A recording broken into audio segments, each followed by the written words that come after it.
What is up, fellow YouTubers? It's your boy King Cobra back at you with another video.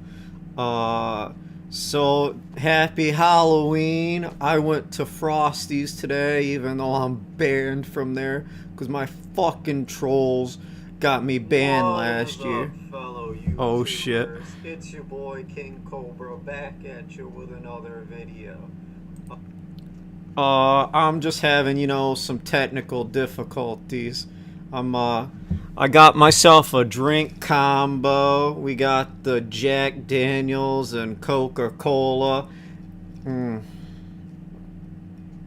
I only had one today, but I wanted to tell everybody that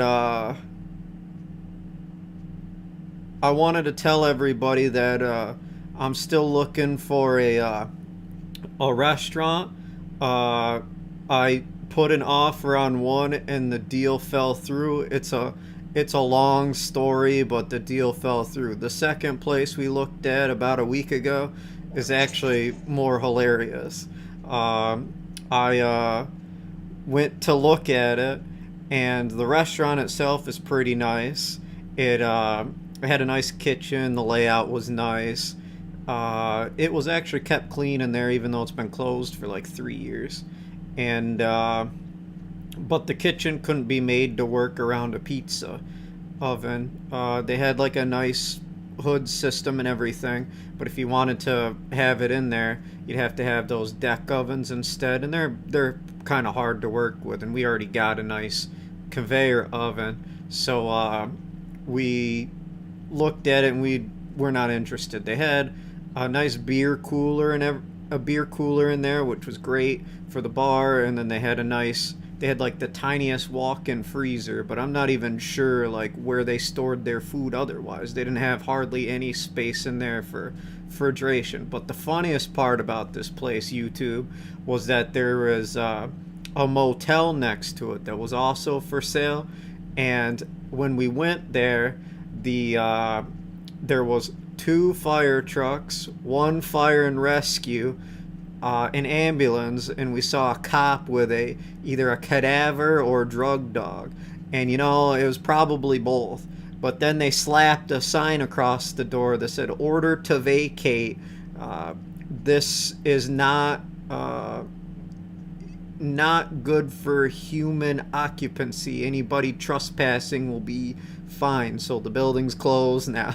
The motel's closed now. I asked my dad about it, and he said that the place has been falling apart for ages. So apparently it must have caved in or something, or they had a meth lab in there. I don't know. Maybe Warlord was in there, but but that's been it from the real side. But hi everybody in the chat, you fucking trolls. You know, I'm tired of those people like Bite-Sized Cobra making streams today about what happened at Frosty's last year. I just wanted to have a good Halloween, and you guys are making fun of an autistic person.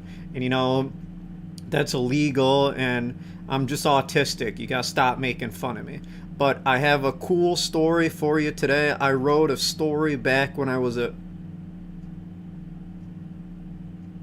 I wrote a cool story back when I was at Job Corps, way back in the day. It's been like 10 years now.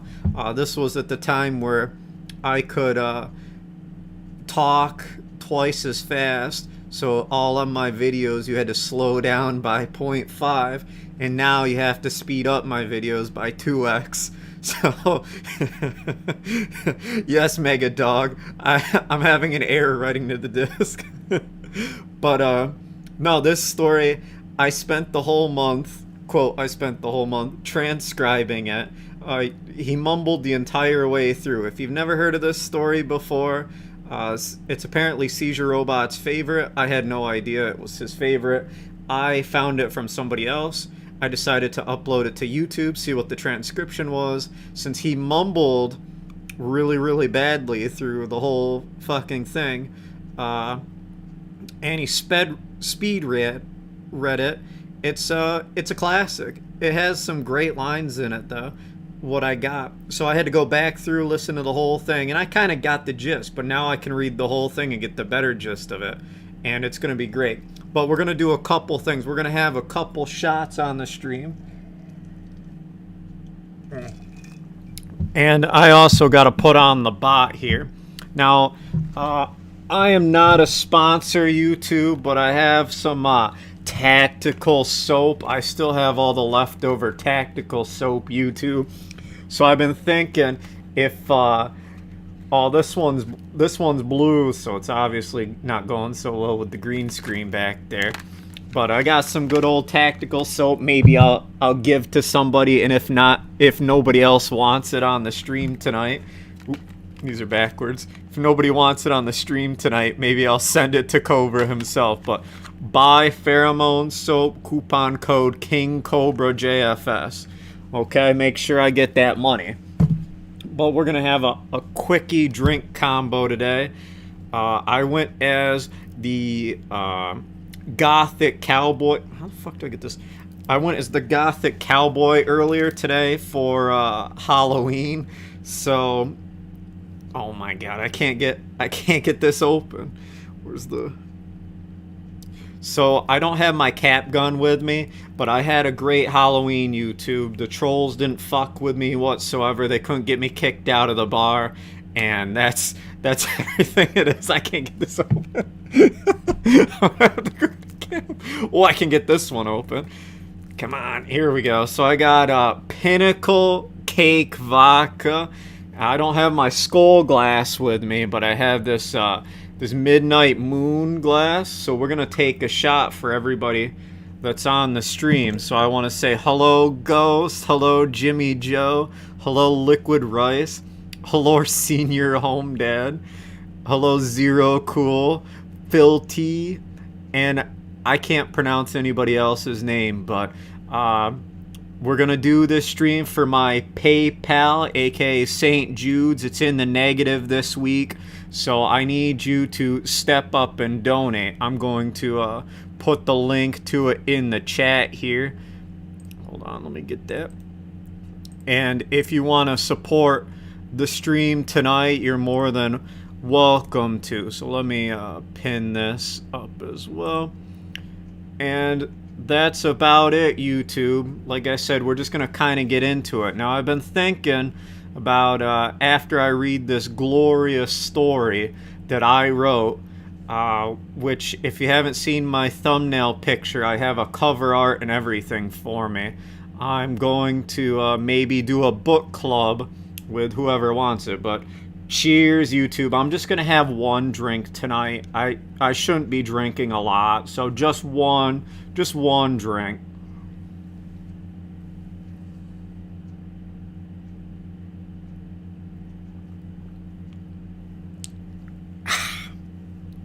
Ah.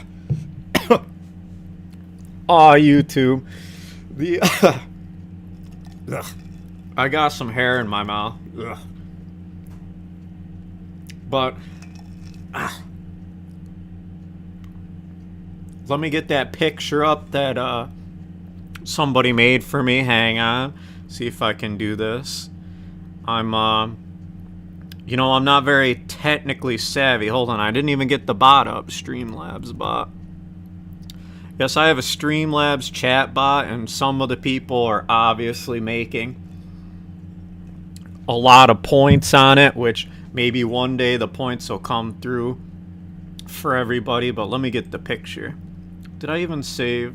I don't even know if I saved it as a side picture. Whatever. We'll just upload another picture of this. Where is it? Come on. Here it is. I'm a little... Now, no background music. Obviously, Cobes wouldn't have background music. We don't need that. Let me save this picture again. We'll save it as unknown 2, and we'll put it in. We'll put it in the as a little picture here. Fuck.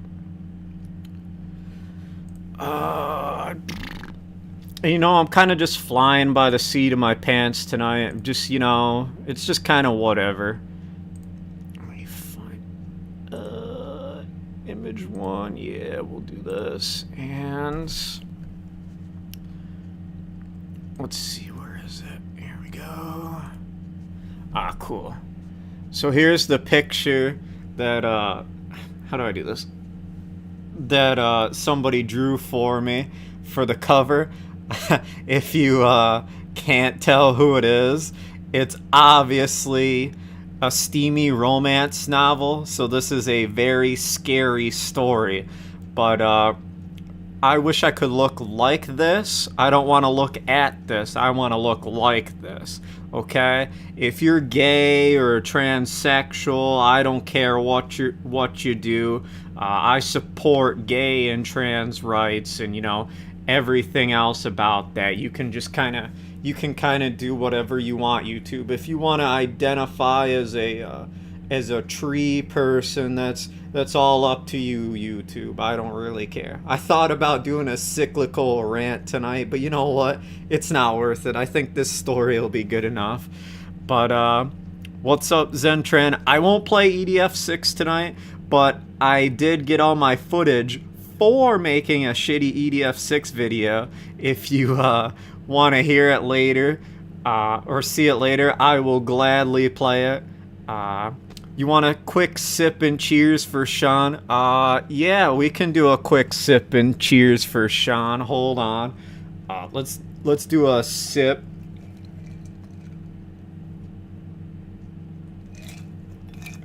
Sean probably won't be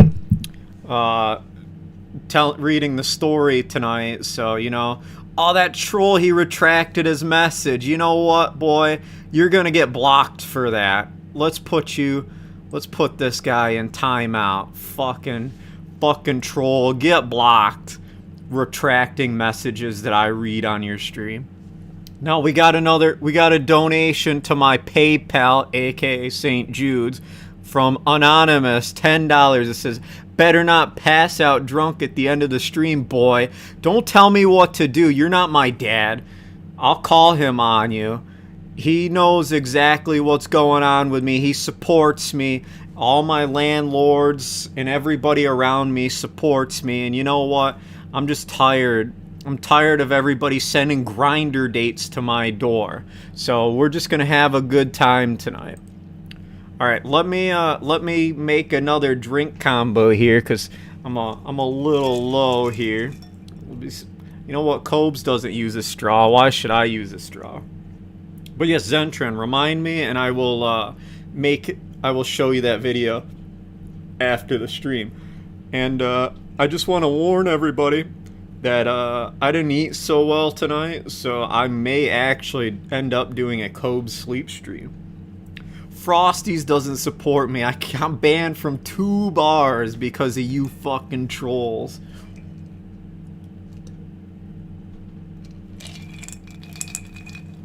I'll be right back, YouTube. I'm gonna go put another drink combo together. It's just Jack Daniels and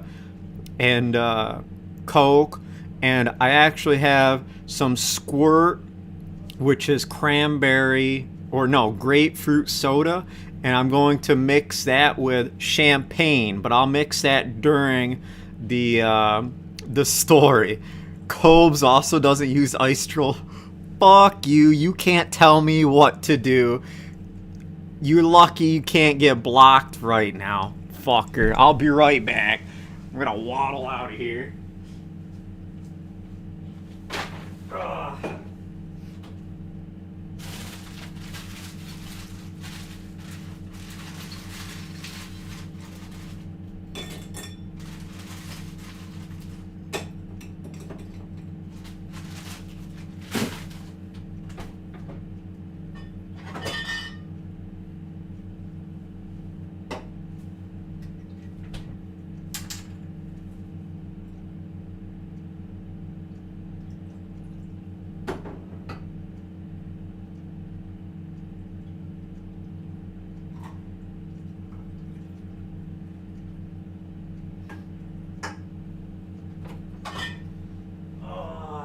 Hang on, YouTube. I'm still getting it together.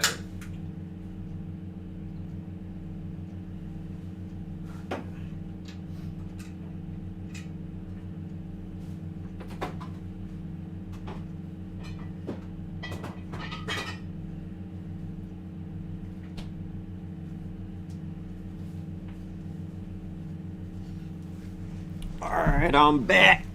Got a drink combo here. You want a can crush? Alright, hang on. I'll go get the can and I'll do a can crush. Hang on.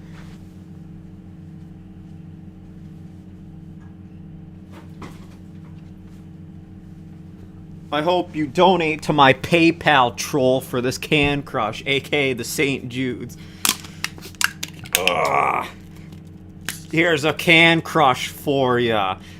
Get out of here, fucker thing. Ugh. Alright. Now, I said I was only gonna have one drink tonight, but you know, it's after 5 o'clock, YouTube, so I don't care what anybody thinks. I'm an adult. I'm gonna try and open this Pinnacle, the chocolate whipped one.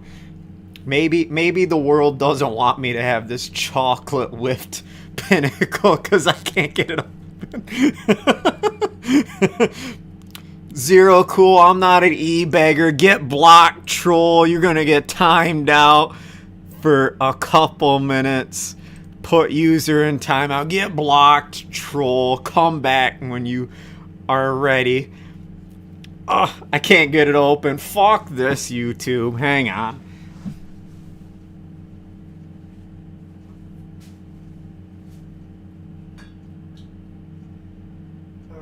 What's the dumbest drink I can drink?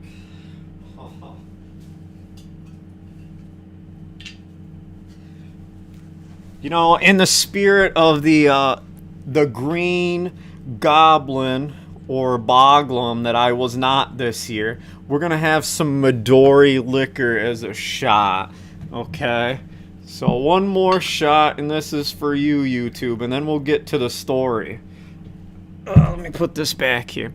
Actually, you know what? We're gonna pour out one drink for Danny Filth, who's in the chat. Danny Filth, this is for you.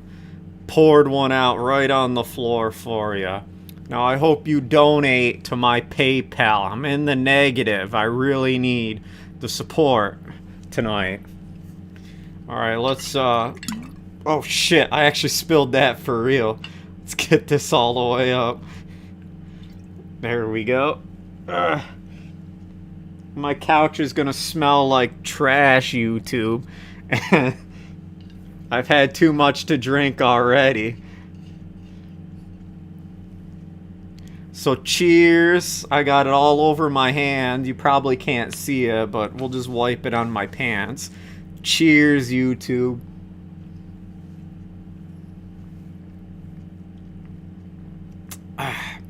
God.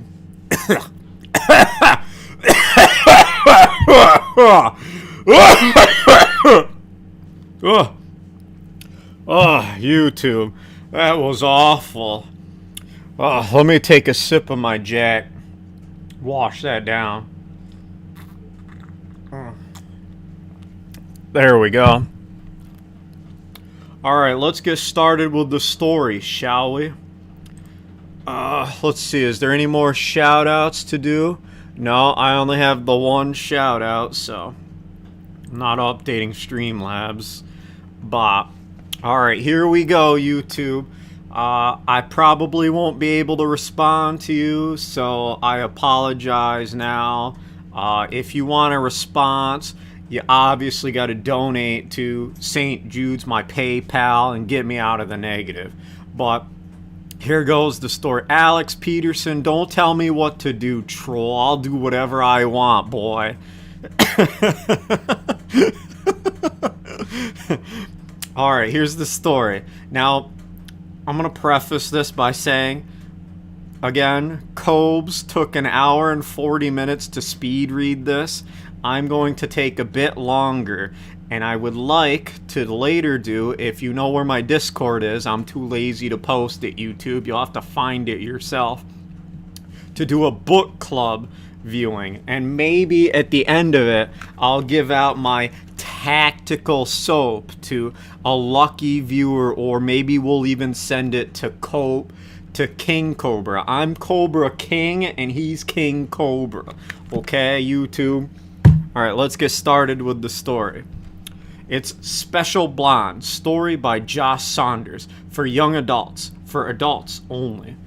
I say that because it does have a lot of adult situations, and Lizzie's character is as a complex thinker, but she's portrayed as this stupid, airheaded, popular blonde, but she's so much deeper than that, and she knows no one understands her, so I'm trying to put a bit of myself into the characters, and that makes it more realistic. It makes for a really good story, so I'll skip through somewhere just so you know, get you the gist of it, I guess. Hold on. Sloppy seconds, alright. What am I doing? Oh yeah, I was reading the story. Oh god, that's horrible. Hold on. Where's the axe? Hold on, YouTube.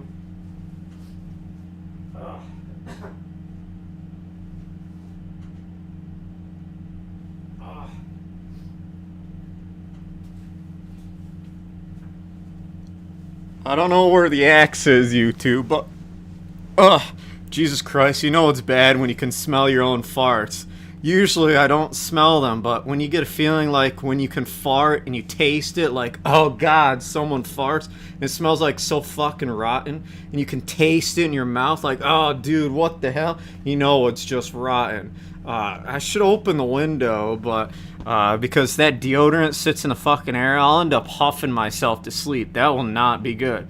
And I'm trying to get 2 ways to do it. No, we can crank a window. Hang on. Get a chance to get that tobacco smell out of here. Hang on, YouTube. Oh yeah, there we go. We got the window open now. Alright. Alright. Alright, I started to work on this in Job Corps, and then I never quite finished it. I mean, granted, the story moves very slowly, so some people are impatient, you know. It's kind of like Harry Potter and Deathly Hallows, the last book. It's an amazing book. Part of books, J.K. Rowling is a brilliant author, in my opinion. The hell is this chick, you know? Synonyms for unknown publishers had to give her a chance, and they're both original off their ass. Case in point, you never know unless they give you an opportunity. So, yeah, if I'm a lot kind of doing, though, go do. I had to grasp it or so that slide, yo. Yo, his palms are sweaty. Aw, yeah. Alright, let's get ready for this. Let's see. Okay, wow. See you later, Bobby Hill. Okay, Lizzie was your typical blonde bombshell. She was captain of the high school cheerleading squad. Long size, blonde hair, dark lime green eyes, double D's. Every guy that is cool got to date her, then would go on to beat her. She had a lot of money. In looks and for popularity in your high school. She was the queen of starting the looks and rocking body. She got attention in which she used to her advantage. At home, that was a different story. Her mom was a struggling alcoholic married 3 times. Her first husband, Lizzie's dad, Bruce, was tall and handsome and thick, had thick dark hair and dark lime green eyes, then had stomach cancer. The second husband, Todd, came out of the closet, and after divorcing Joanne, Lizzie's mom, committed suicide. The third husband, Stephen, was abusive to Joanne and had problem with drinking as well. He ended up in prison for his behavior and later was murdered in prison by an inmate. Whoa, heavy shit. I warned you, YouTube. The stress of 2 unhappy marriages and the loss of her first husband had taken its toll on Joanne, who's once blonde, just like her daughters, has become gray, and she has spent a lot of money dyeing it its original color. Luckily enough, her first husband Bruce left her his very successful wine company, making a very, very wealthy woman. Added to the insurance policies from 3 deceased husbands only added to her wealth. Lizzie was dating a star quarterback of her high school's football team. His name was Scott. Scott was tall, had short, wavy, chestnut brown hair, was muscular, and had navy blue eyes. With his handsome good looks and Lizzie's stunning beauty, they were the hottest couple of Bridgedale High. The The Bridgedale Bulldogs were undefeated in every sport, which still took serious pride in athletics. Lizzie's former friend Tricia, a fiery redhead with a slightly small figure and brown eyes. When they first met, they were the best of friends. Tricia living in the trailer park with her deadbeat alcoholic dad. Tricia and Lizzie had something in common. They both had alcoholic parents. When they were still friends, they didn't let their social class and income differences change their friendship. But when they entered middle school and both girls started crushing on Scott, Lizzie got Scott and joined cheerleading to spend more time with him, and Tricia joined drama club, and the two women were in different worlds and no longer friends. Sharing more? Alright, why the hell not? It's bored, I'm sobering up, I don't give a shit.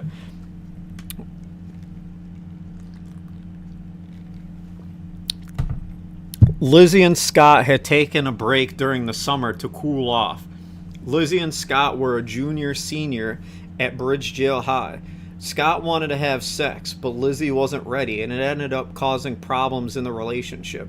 I think a lot of us can relate to that, but not necessarily problems, but concerns. If you want it that bad, whip out your dick, watch the fucking porn, jack off, and get over it. It's not that complicated. You don't need pussy to have sex, man. If you have hands and you can make yourself orgasm. It's not rocket scientist, right?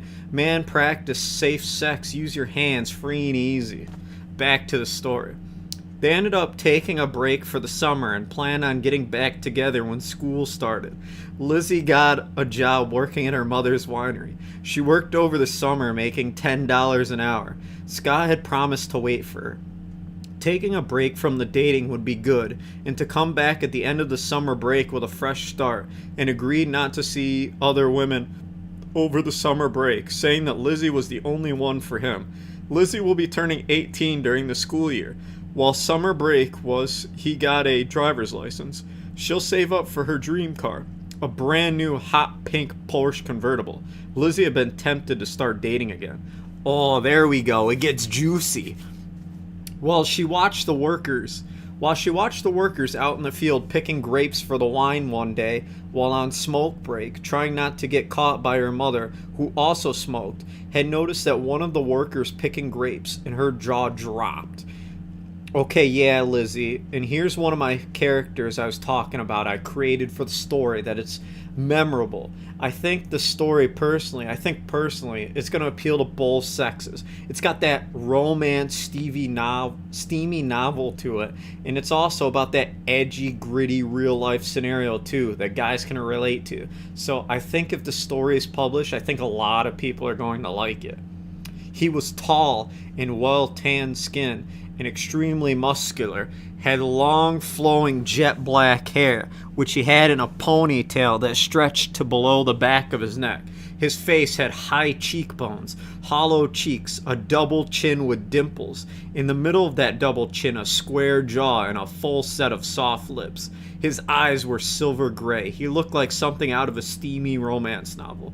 It was her first day working as a phone assistant for the winery. He looked up from his work and smiled at her with a perfect straight white teeth and 5 o'clock shadow. Lizzie felt herself go hot all over. Who was this man, she thought. One of her fellow co-workers had come out to join her and noticed her checking out the man. Lizzie tried hiding the cigarette, but the fellow co-worker said, "Don't worry, Lizzie, I won't say a word to the missus." It was Agatha, Middle East African-American woman with a thick southern accent. "Oh, thank you," said Lizzie. "Who's that man over there?" asked Lizzie. Agatha turned to see who she was referring to, and lighting a cigarette, she said, "That's Antonio Valentine. Lord have mercy, and he's so hunk," she said, laughing. Antonio stopped to take off his top, wiping sweat from his face, and picking up a water bottle and took a long drink, then dumped some of the water all over his face and chest. Lizzie was practically drooling at him now. As he put his shirt back on, he picked up the wheelbarrow full of grapes and began to haul it off to the truck parked 20 yards away to dispose of the wine grapes in the factory. Antonio appeared 6 minutes later, standing next to Lizzie and Agatha. He was wearing ripped and form-fitting work jeans, a form-fitting white tank top, and he was dripping with sweat. He cracked open a cold can of Pepsi and took a long drink, and then sighed with the cold, refreshing relief of the soda. He then took out a pack of strawberry cigarillos and lit one up. The smell of the cigarillo was sweet and very pleasant. He exhaled a mouthful of smoke and turned to Lizzie and said, "So this is your first time? First day here?" His voice was deep, smooth, a slight roughness to it. He smelled of sweat, cologne, and the faint sweetness of the cigarillo. "Yes, it is," Lizzie said, blushing. "I'm Antonio," he said. "I'm Lizzie," she said, extending her hand. Antonio took her hand and kissed it. His lips were soft as silk and warm. "A pleasure to meet you, Lizzie," he said. Lizzie was speechless. "Yeah, we got one of those guys, the real ladies' man, yeah."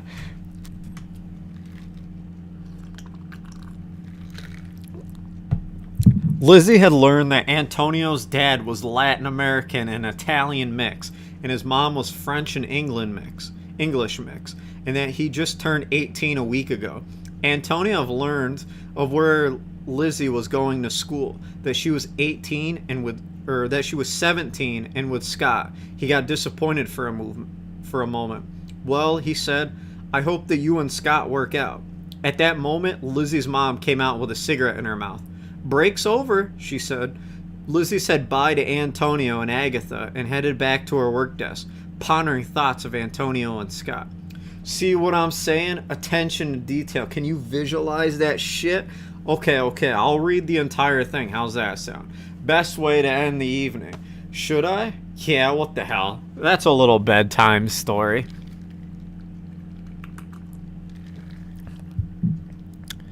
The rest of the summer passed with a breeze. Lizzie made friends with Antonio. She found that she could talk to him about anything, and he was more than happy to listen and offer his advice. He was one of those guys that every girl dreamed of. Tall, dark, handsome, and mysterious. The last day of summer break, Lizzie's mom held a pool party at the house to celebrate the booming success of the winery. Antonio had been hired to clean and fix the pool. Lizzie had stepped outside to smoke. Her mom was at the store picking up supplies for the party. She stepped outside lighting her cigarette and saw him swimming across the pool. Def Leppard's "Pour Some Sugar on Me" was playing on the radio by the pool. As he emerged from the pool dripping wet, hair in a ponytail, shaking off the water and wrapping the towel around his waist, he was wearing a real red Speedo suit. Lizzie was about to faint. This was too much. He was so perfect and he cared for her, and she hadn't seen Scott all summer. Aha! Again, this is what happens when you go on to such relationships. Case in point, you go without seeing each other for a long time, and I freaking know some people are strong enough to pull through it, and some of us aren't. And unfortunately, it's nothing. Some aren't strong enough, but life goes on, man. That was kind of the introduction of the story, so now it picks up with the back and forth stuff I mentioned earlier. Lizzie stared in disbelief. Antonio in a tight Speedo suit, fire red around his waist. He looked like one of those muscle men guys on those competitions that she saw on TV. "Lizzie, how are you today?" he said. She told him about how she felt and how she hadn't seen Scott all summer and how she had feelings for him. Antonio smiled. "Well, things don't work out with Scott, I'll be here for you. Even if things do work out, I'm always here for you, Lizzie." Lizzie blushed. It was nice not to have to try to be popular and trying to always be in the limelight. The summer break had proven that when Lizzie and Trisha were still friends, Lizzie didn't have to worry about stuff like that. Like wearing the right clothes, hanging out with the right people, waiting on the right magazines, having perfect hair, being with the in crowd all the time, and all the right parties. With Scott, she realized it was like dating a prince, and she was a princess in the school, and the school was her kingdom because people seemed to bow down to her. Part of her missed that, but part of her hated the attention that she got. She wondered why she was having these feelings. She looked at Antonio with want, and yet she was afraid of that want. Something different, something unfamiliar. "I can see the confusion in your eyes," Antonio said. "This might clear your mind." He leaned in to kiss her. Lizzie felt every concern melt away as she closed her eyes. It was like flying in the sky. It lit with a fiery passion, and she was kissing him back with the same intensity. It was aggressive in a tender way. passion, his lips so soft and warm. He smelled like pool water, his cologne and the faint smell of strawberry cigarillos he smoked. She was electrified, his hands and arms embraced against his bulging biceps and shoulders. His hands were on her waist, embraced with the heat of the moment. She felt every inch of her body scream with lust and desire, hot and tingly all over when she saw her mom standing in the doorway. She pulled away quickly, blushing red, and Antonio turned around. "Miss Johnson, the pool is clean and fixed," Antonio said, as he got out, trying to hide the excitement raging in the fiery red Speedo of his. Lizzie looked, and for a brief 2 seconds, which seemed to be an eternity, she noticed the excitement raging in the Speedo. "Wow," she thought, "me kissing him got him all hot and bothered like that. Wow, he's huge. Wait, why am I thinking like this?" Then, with the biggest smirk on her face, Lizzie's mom asked, "Why don't you come in and help with the party supplies?" "So," Joanne said, "I see you met Antonio." Lizzie groans. Lizzie never liked talking to her mom about guys because her mom could be such a prude about it and made things worse, considering her mom was, late 30s and was married 3 times. "Yeah, we met on more than one occasion. I first met him at work," Lizzie said. "What happened to Scott? Did you two break up? I swear, he was so handsome and a lot of potential. Are you dating Antonio now?" Joanne asked. Lizzie said nothing. Then Lizzie said, "Nothing happened to Scott. We were taking a break for the summer and getting back together at the beginning of school. Me and Antonio are just friends." "Mom, God, why do you care?" "Why did you and Scott take a break?" she asked Lizzie. "Well," said Lizzie, "Scott wanted to have sex and I wasn't ready, and it caused a stall in our relationship." Lizzie thought back to how long she'd been dating Scott. It's been since the middle school, and as a result, her popularity increased because Scott chose her over Trisha, and boy, was Trisha mad. Lizzie was the first to blossom in her class, so every guy in middle school had taken notice. When she came back from summer break in her 8th grade year to Bridgedale Junior High, Lizzie hadn't expected it. One day she just woke up and there she was, curvy with a full chest and starting her period. God, what fun it was for her mom at the time. She was married to the gay guy before they divorced and he killed himself. Todd was as giddy as her mom. "Oh, look, Joanne, our little Lizzie's growing up."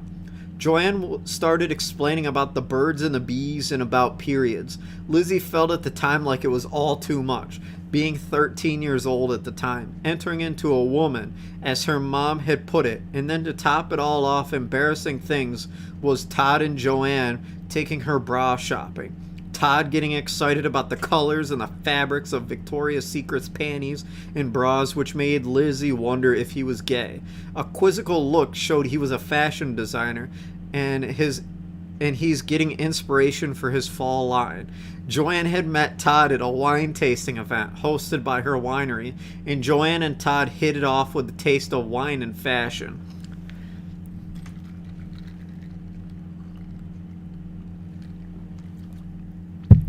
Joanne had been tickled pink to be dating an exquisite wine connoisseur and fashion designer, and they were married within a month of dating. Topped with it while magic proposal by Todd, and at the most expensive and fanciest dining restaurant in town, the Blue Oyster.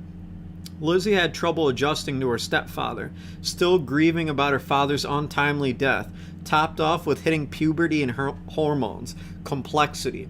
Bruce, her father, had taught her about boys, telling her where to kick them to get the word no across, and telling her it was her body and she had the right to be with whoever she wanted.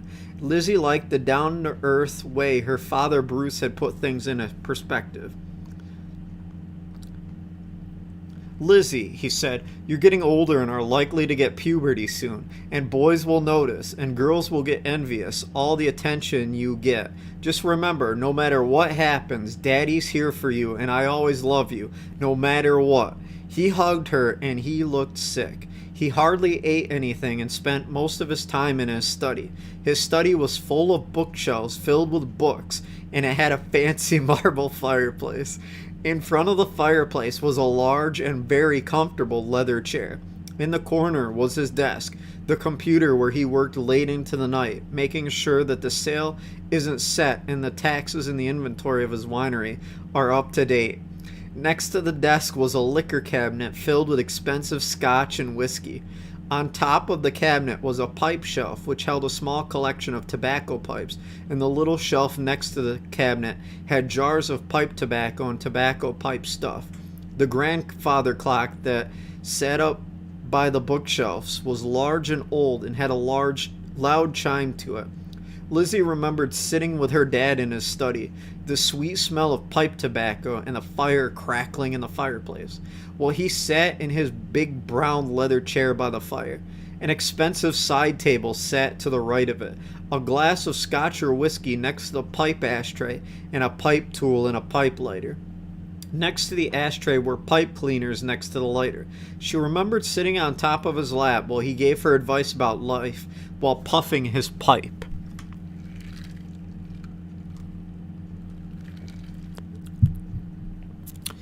She remembered how pale he looked as the grandfather clock chimed 8 and said, "Well, it's time for bed, young lady. Better get some sleep. Tomorrow's a new day."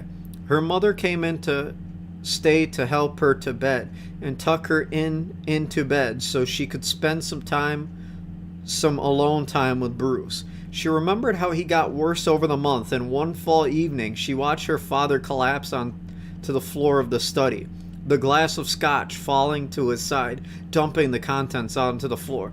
She ran into his side crying. "Daddy, are you okay?" she said. He smiled wearily. He said, "I'm very sick, Liz." He staggered up to his feet and sat down in the chair by the fireplace, rubbing his stomach in pain. Lizzie picked up the glass and placed it on the side table, the fire crackling the depths of the marble fireplace. Joanne came in and stood next to Bruce, rubbing his shoulders. "Wow," Bruce said. "I'm a lucky fellow. I have the two most beautiful girls next to me." Joanne's hands tightened and kept on Bruce's shoulders, and Lizzie went and sat on his lap. "I love you both so very much," he said. He let out a long little breath as the fire crackled and danced. "I love you too, Daddy," Lizzie said. "Daddy? Daddy?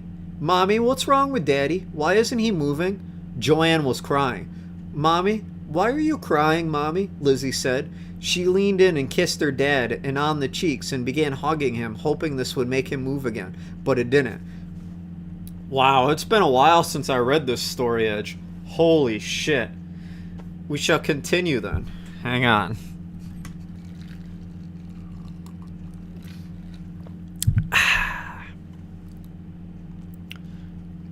Losing her dad was hard.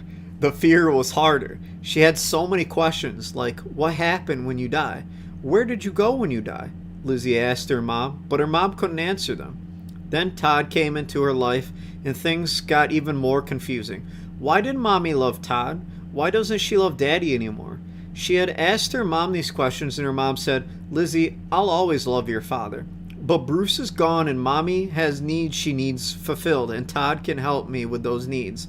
By needs, Joanne meant sex, companionship, and someone to be with. A month after the bra shopping incident, Lizzie had just turned 14. Todd was in the study and Mom was with him. They were talking. Mom was drunk and Todd was crying. "Look, Joanne, I have to confess something. He said he's gay, and Mom wasn't too thrilled about it." "Oh my God," she said. "I had sex with him and married a faggot? Todd, how could you do this to me?"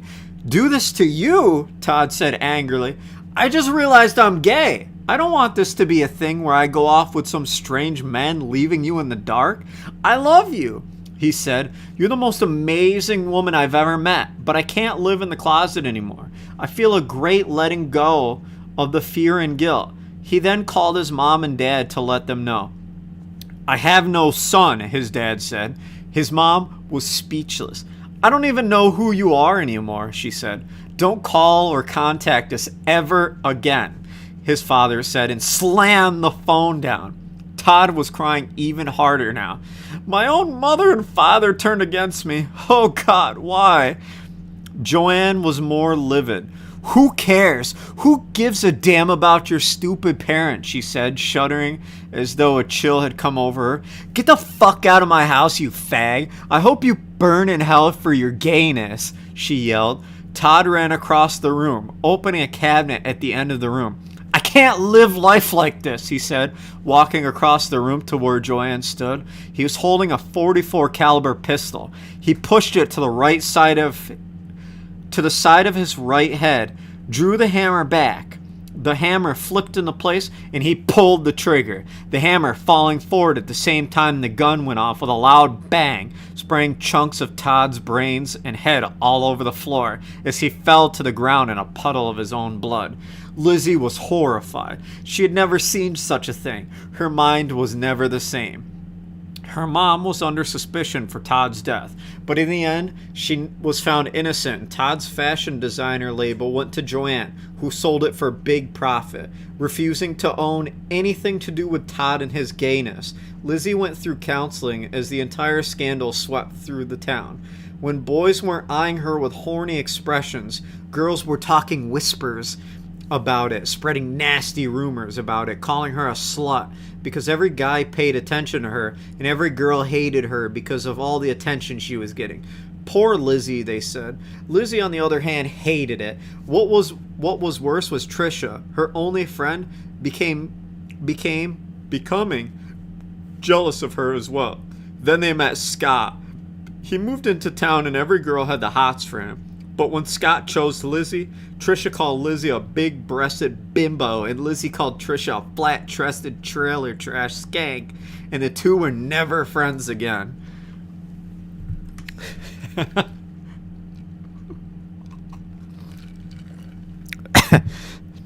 Trisha joined drama, and Lizzie joined cheerleading to be with Scott, and she realized that cheerleading let her have control of something. She found friends in a group to belong with. Let her have the popularity she was heard from dating the quarterback and being with the in crowd till the empty hole in her heart she had from missing her dad. Being friends with Trisha and trying to live a normal life. Trisha joined drama to be with a group and found exceptions as well, also filling a void of living with a deadbeat dad who drank too much, living in the trailer park, and losing her best friend to the popular kids. In the end, Lizzie and Trisha had realized that money and social class had mattered.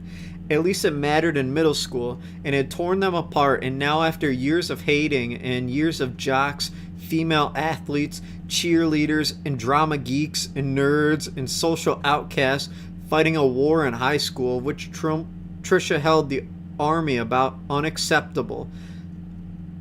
Lizzie, an army of popular kids. It was a daily thing.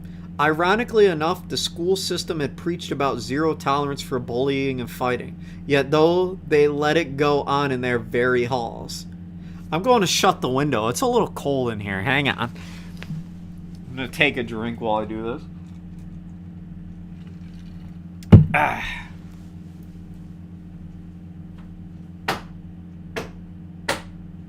There, I got the windows shut.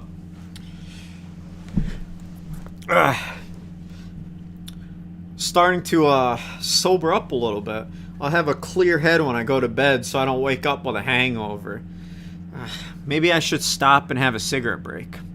You know, these papers I got for Kurt or Sam, but he didn't show up for work. He clearly got family issues and didn't show up to work again, so I hope he's alright wherever he is. Best wishes, of course, because he just started Wendy's and he was nervous, you know, and I've been there, so I talked to him. Hey man, how's it going, you know, and I think that's really cool, and I can do something like that, you know, when someone new comes in the Wendy's and they don't, you know, the job, they're nervous and don't know anybody, you know, the new guy basically. Why don't you make them feel welcome with a handshake? Oh, hey, how's it going, you know? How you feeling today? Oh, there was that happens, you know, it's okay, it's my first time. I remember my first time at Wendy's, dude, you know, it just makes you feel more comfortable starting off at work so they don't feel so stressed, and then I, you know, kind of do the best I can to help them out. Let them, you know, what's going on when using about each person, you know. I don't spread rumors, of course, but I know that there's certain people you don't want to piss off at Wendy's. It's just certain people you don't want to piss off. And it's not out of fear, it's out of respect to my coworkers, because if you piss them off, then by the end of the day, everyone's pissed. Yeah, it's unfortunate that shit happens, but it's fast food, so, you know, some of them have been in fast food for since they were 16 and they're now managers, so I couldn't imagine doing that for the rest of my life. Now, if I had to, I wouldn't mind, just have a job, It's a positive way to look at it, I guess. Like I said, there's still a lot of current controversial issues. The hate towards homosexuals, puberty, hormone stress, all that, There's some way, some kind of relates to the story and go, this is brilliant, I totally get this, and then yeah, I'm perfectly straight. I don't desire to have sex or be with men. I like women, but I'm not afraid to show my feminine side and be my quirky weird self. And some people are offended by that because they're insecure themselves, so they lash out at that fairy, you're a fag, blah blah blah, comments like that, and it's just childish and immature. I just laugh or pretend to say I'm like, you have fun with your life, buddy, sad for them. I got a good feeling like I'm going places in my life, man. There's still gonna be trillion people like me on YouTube doing nothing with their lives, and I feel bad for them. I really do. After this video, I'm gonna turn on my PS2 and play some Tony Hawk. I can play Proven Ground, Underground 1 and 2, Pro Skater 2 or 4. I don't know which one I'll play. Play something. I might just go to bed. I'm fucking tired. I've been partying my ass off by myself for a night and the whole day straight, and I need my beauty rest. Alright, I want to get some pics. Alright, let's continue reading the story, shall we? Shall we?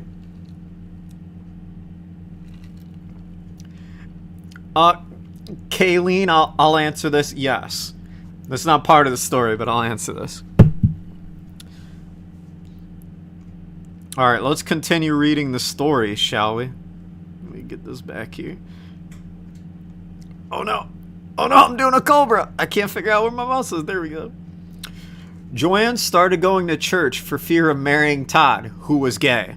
That's when she met Steven. They started talking and things got heated up. Then dating and marriage, all of that in 2 months of Todd's suicide. Steven was a problem drinker just like Joanne, but it came with a foul temper and a strict Catholic way. Lizzie hated Steven, and she thought her mom was moving a bit with men. I'm not getting any younger, her mom said. At least this one's manly and not some prissy little fag like Todd was, she said. Lizzie had a bad feeling that the marriage wouldn't last long either, and she was right. Now, fair warning, these next couple paragraphs here are pretty graphic. There's some scenarios involved that may not be suitable for young viewers, so you've been warned. All right, here we go. You've been warned. One night, Joanne and Steven had too much to drink, and Steven was still drinking. They were in the study yelling. I don't know what you and Bruce were. I didn't know you and Bruce were old high school rivals, Joanne said to Steven. Yeah, well, he had everything, didn't he? He had money, looks, popularity, and then you, Steven said. Me? Joanne said. I always had a crush on you in high school, he said. But you thought of me a scum on the back of your stiletto heels because I wasn't one of the rich assholes you and your Bruce hung out with. Well, he's burning in hell right now, and I have you. He slammed his 20th shot of the night, smirking as he walked over to the large portrait of Bruce hanging above the fireplace in his best suit, hands crossed together, and started smiling. It was before the cancer had eaten him away. He flipped off the portrait with his left hand. Left hand. Fuck you, Bruce, he said in a drunken slur. Who's on top now? Which has it all now? Which has Joanne now, you slithering, slimy, rich, preppy prick? Joanne was shocked. I don't know what Bruce could have done to you, but for fuck's sake, Steven, Joanne said. And have you seen the way your daughter dresses? Why, she's showing it to the whole damn world. Just as I would expect some little tramp to be raised by Bruce, he said. Don't you dare talk about Bruce in that way, or my daughter for that matter. Bruce was 8 times the father you'll ever be, Joanne said. That did it. Stephen snapped and slapped Joanne across the face. Stephen, why did you hit me? Joanne said. Because it's not a woman's place to talk back to the man of the house, Stephen said. Joanne shrieked. Bruce is 20 times the man you'll ever be, Stephen. Okay, here it comes. Stephen pinned her back to the leather chair in front of the fireplace. He punched her in the stomach and then punched her in the right ear. You will respect the man of the house, he said, and the man is me. He began to rip off her dress, a hungry look in his eyes. Joanne whimpered from the pain. No, Stephen, I'll be good, I promise, she said. It's too late, Stephen said, laughing. No, Stephen, she said, please, not tonight. It was no use. Stephen had pinned her to the big leather chair, nude, crying. This is really good. I'm already hard, Stephen said nastily. Up in her room, Lizzie heard Stephen rape her mother. Her cries of pain, her begging for it to stop. No, Stephen, I'm not flexible like that. Oh no, God, why? She screamed. Lizzie was scared, angry. What could she do? 40 minutes of listening to her mom suffer, and Lizzie snapped. She ran down the hall into her parents' bedroom and grabbed the .44 caliber pistol, and sliding the cylinder to the side while she heard her mom scream, load each chamber with a bullet, and sliding the cylinder closed, ran to the study door. Hearing the suffering of her mom, this monster had to be dealt with, she thought. Lizzie had heard Stephen slap her mother on too many occasions before, but this time he'd gone too far. Enough was enough. When I'm done with you, Stephen said, laughing, I think your slutty daughter's next. He said, laughing, as Joanne screamed, No! That did it. Lizzie burst through the door with the .44 caliber pistol in front of her. Get the fuck away from my mom, you bastard, she screamed as she cocked the hammer back and pointed it at Stephen's head. Stephen looked up and tipped over the chair on its back. Naked from the waist down, with Joanne's ankles in his hands, her legs twisted around either side of the chair's arms. You don't know how to use that thing, Stephen said. Wanna bet, she said, and pulled the trigger, missing Stephen's head by a mere second. She stood ready for the next shot. I've got 5 more shots, Stephen. Get out or fucking die. Your choice. Another thing, women are people. We have rights and deserve equal treatment. My dad Bruce taught me that, and he taught me how to use a gun. So it's your choice. Get out or die. Well, said Stephen, look who grew a pair, he said, laughing, pulling up his briefs and pants and zipping them up and buttoning them and walking towards Lizzie. Lizzie stood ready to shoot. Lizzie, he said, let's put the gun down and talk to us. Fuck talking, she said as she ran over and jammed the gun to his forehead, cocking the hammer back. She said, your choice, asswipe. Get out or die. Joanne looked up in her daughter's eyes. The anger in them was something to behold. The lime dark green eyes held cold hatred. Just then, the cops burst through the door and entered the study. Police! Hands up! Drop the gun! The 2 police officers had their pistols drawn. Lizzie backed away and put the gun down on the bookshelf. Officers, arrest her, Stephen said. She tried to kill me. You were raping my mother, you son of a bitch, Lizzie screamed. The cops looked over and saw Joanne all over the chair, bleeding from her ear. The cops put 2 and 2 together and arrested Stephen. Joanne was treated at the hospital and Stephen was thrown in jail. After they talked to Lizzie and her mother about what had happened, they took notes. In the trial, Stephen was sentenced to 28 years behind bars, and within 2 days in prison, he was murdered in jail. A jailmate strangled him to death. Hard, gritty, real-life, in-your-face action with a touch of family romance novel. Let's continue, shall we?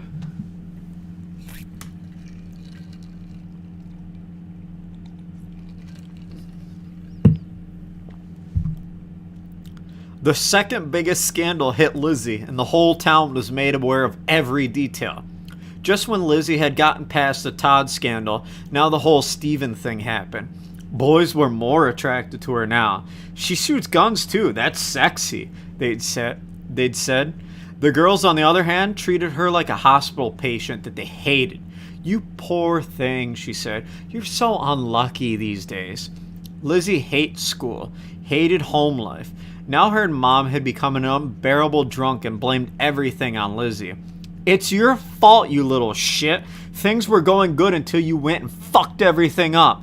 Lizzie was madder than ever before. I saved your life, and this is how you repay me? By blaming me for everything? God, Mom, you're so unbearable. And this is when Lizzie picked up smoking cigarettes to relieve the stress of her life. I'm thinking this would be a kick-ass movie, dude. Just really one of those powerful movies that grabs you, man. So yeah. Oh, there's more. There's a lot more. Honestly, I don't care what you think of me reading the story. I'm just, some fans have been asking, hey, you should read your novel, what you have on YouTube. So I figured, fuck it,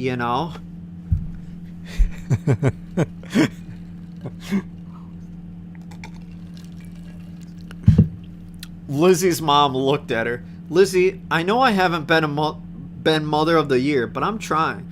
I've slowed down on my drinking, and I'm trying to make the best of our life here. Lizzie looked at her mother with disgust. Do you even remember half the things you said to me when you were wasted? Lizzie said.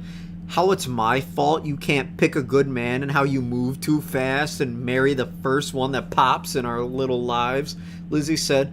Can you at least come out to the front and help me carry in the party supplies from the car? Her mother said. They walked out onto the driveway and Lizzie stopped at utter horror. What's that? Lizzie said, pointing to a 1966 slug bug. It was hot pink and the chrome was shiny. As shiny as a brand new quarter. It's your car, Mom said. Isn't it cute?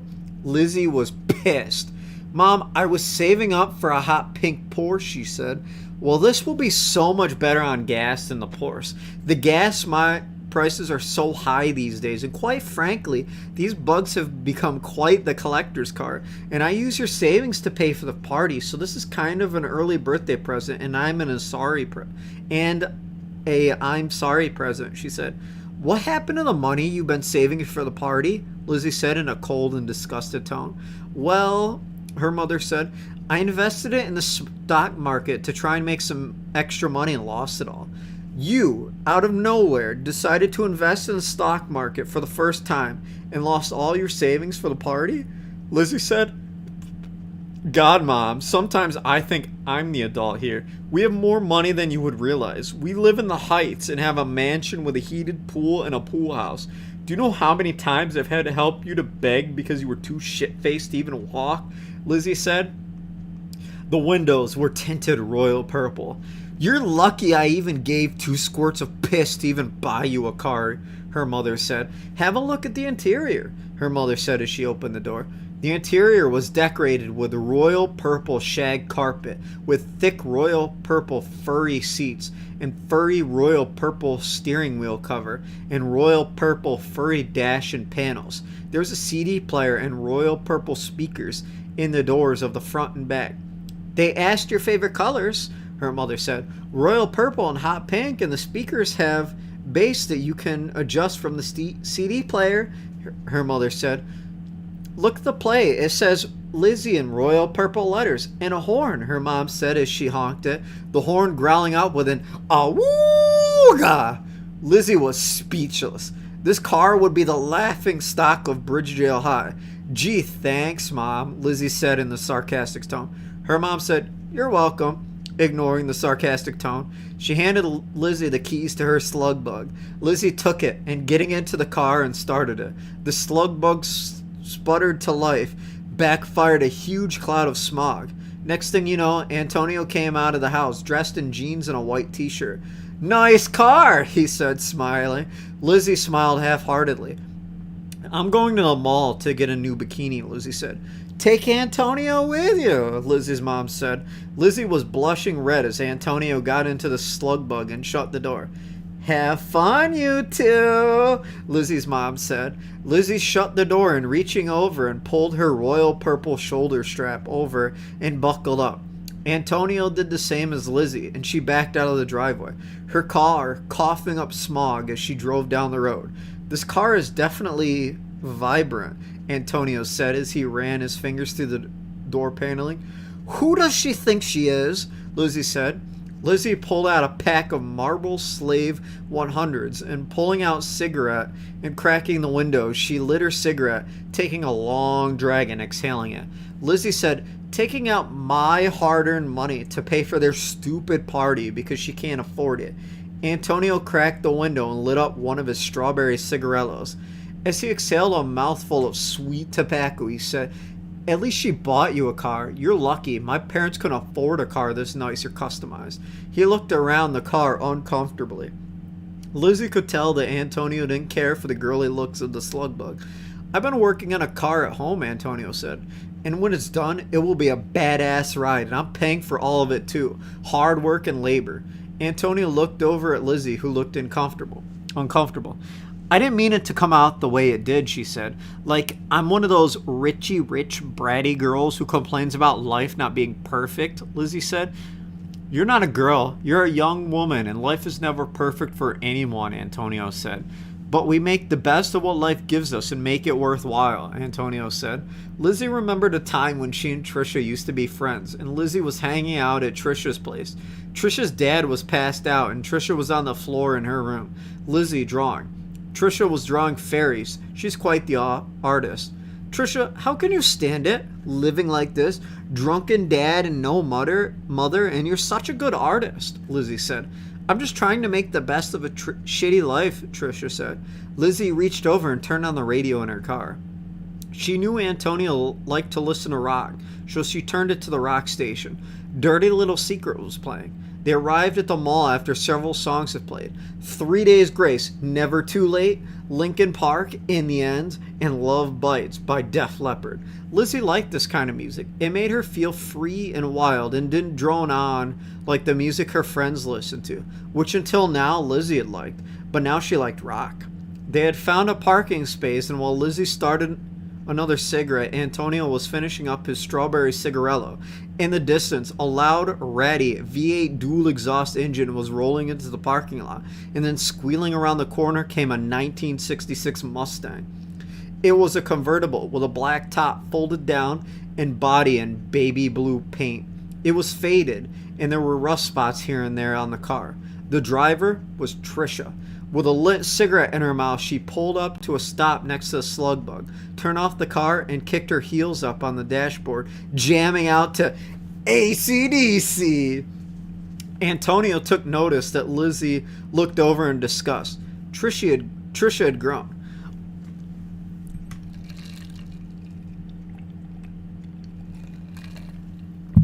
Oh man, I must have skipped something. Yeah, I don't want to skip a page. Shit. Hang on. Trisha had grown over the summer. Her chest was bigger and curvier. How had that happened? Lizzie thought. Has she grown a little, stayed like that, and then grown even more? Trisha was wearing a black tube top that was very low cut and a plaid punk miniskirt that came well above her thigh. Black fishnet stockings and steel-toe army boots that were black. Trisha looked up at the slug bug parked next to her and smirked. Nice bug, Lizzie, she said sarcastically. Lizzie glared at her. Nice bucket of bolts, Lizzie said, yelling at Trisha. This isn't a bucket of bolts, Trisha said. It's a 66 Mustang, convertible, and she's one mean machine.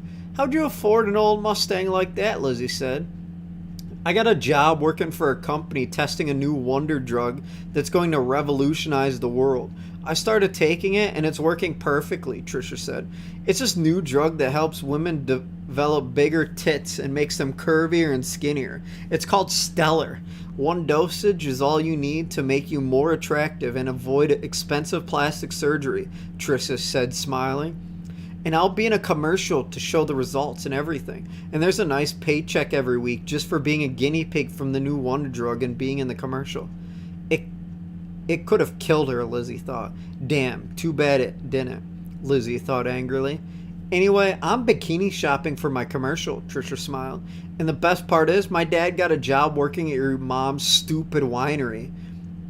Working in the shipping and handling for $11 an hour. So I'll see you at the pool party, Trisha said. Nice seeing you again, Antonio, Trisha said, and put her cigarette butt in the ashtray and putting the top up on her Mustang. She got out, locked the doors, and headed to the mall entrance.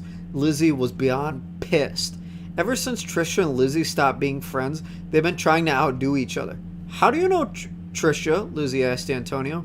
We are neighbors, Antonio said. I helped her work on her Mustang, he said. Lizzie had a vision. Antonio with his shirt off and fade form-fitting work jeans covered in grease with his faded black work boots, and Trisha in black Daisy Duke shorts and that very low-cut black tube top she was wearing, also covered in grease, laughing with Antonio as they worked on the Mustang together.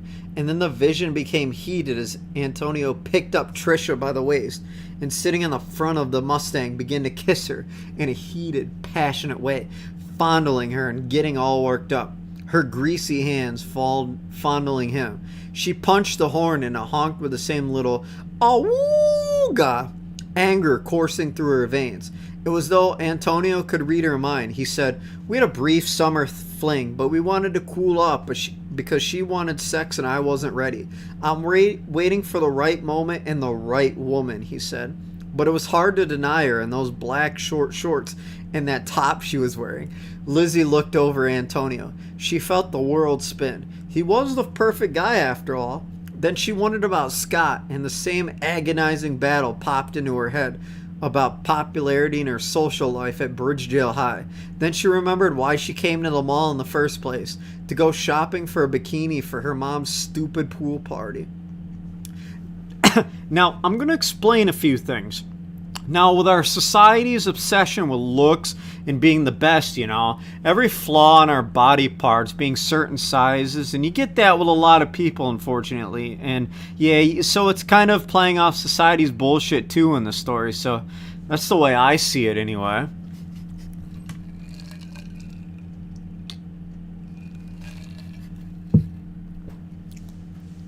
Lizzie and Antonio got out of the slug bug and began walking towards the mall entrance.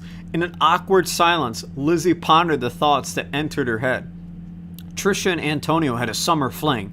Trisha had a job in advertising and was making a lot of money. Her dad works for the winery now. Trisha and Antonio kissing on that rich Mustang of hers. They both work on cars and live in the same trailer park. They have more in common than me and Antonio do, but I'm with Scott. Why do I care about Antonio and Trisha's summer fling? Then a loud, high-pitched voice screaming, Lizzie! Oh my God! Lizzie looked up to see her friends from cheerleading, Rebecca. Rebecca had bleached blonde, highlighted hair, hazel eyes, perky double D's, and a curvy waist and perfect skin free of blemishes. Rebecca! Lizzie said, grinning, and then she ran towards to hug her. How was your trip to Paris? Lizzie asked her. Amazing, Rebecca said. Just look at my tan I got in Europe, she said, smiling, a mouthful of perfect white teeth. So who's your friend? Rebecca asked, putting on her seductive face, pouting her luscious lips and batting her eyelashes. God, she's so fake, Lizzie thought. Look at the way her eyes look at Antonio up and down, like she wants to screw his brains out or something. Ugh, what a slut. This is Antonio, Lizzie said. Antonio shook hands with Rebecca. Nice to meet you, he said. The pleasure is all mine, big boy, Rebecca said, laughing and flipping her hair with her head. Lizzie had the sudden urge to punch Rebecca. Who does she think she is? Rebecca thought. Then another voice shouted, Lizzie! Rebecca! OMG! Bree came running up to the three of them, her shiny blonde white hair, like sunshine on her head flowing smoothly around her shoulders, held by a perfect blemish-free skin. She was also skinny and in a smaller waist than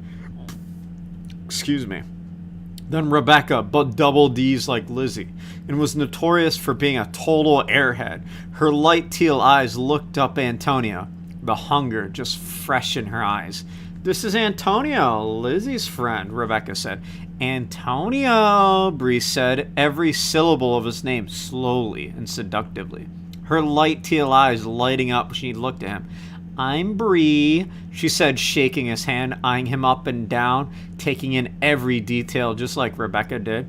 You're such an airheaded cow, Lizzie thought, angrily as she watched Bree and Antonio exchange handshakes. Why did she care about her friend's horny looks when they eyed Antonio, Lizzie thought. Did she want to screw his brains out? The answer was yes. Lizzie felt a deep attraction to Antonio that went past his extremely handsome good looks, and she feared that attraction. Why did she have those thoughts? She had thoughts of a sexual nature before, but these thoughts were different. These thoughts were more vivid, more passionate, and yet she still cared for Scott and her social status at Bridgedale High. Why was she jealous of her friends and the way they find Antonio, the way she could easily talk to them, the way they could easily talk to him, the way she could talk to him? After all, she came to the mall with him, didn't she? But what about Scott? Would she have feelings for him like that? Would she ever have feelings like that for him, or is Scott really a tool to help boost her popularity status at Bridgedale High? Rebecca and Bree said their goodbyes to Lizzie, and Antonio headed off in the direction to do some back-to-school shopping for clothes. Lizzie had already done all of her back-to-school shopping. Lizzie bought all of her clothes at Club Chic. Club Chic was Todd's former label, and someone else was the owner of it. Todd's boyfriend, who helped him to start the fashion design and to get a couple of clothing line stores across the coastline. Lizzie and Antonio started walking to Club Chic. This particular store was the first one of the chain. "So your friends seem nice," Antonio said. Lizzie walked deep in thought. Antonio smiled. "I'm used to the attention I get from women," he said. "And the nasty, jealous looks guys give me because of the attention." "I know how you feel," Lizzie said. "It's the same way with me meeting guys. They gave me the same attention and the girls hate me for it." "Personally, I don't care for the publicity it comes with," Antonio said. "Same here," Lizzie said. "Wow, Antonio and me have something in common," Lizzie thought. Lizzie and Antonio were walking through the mall.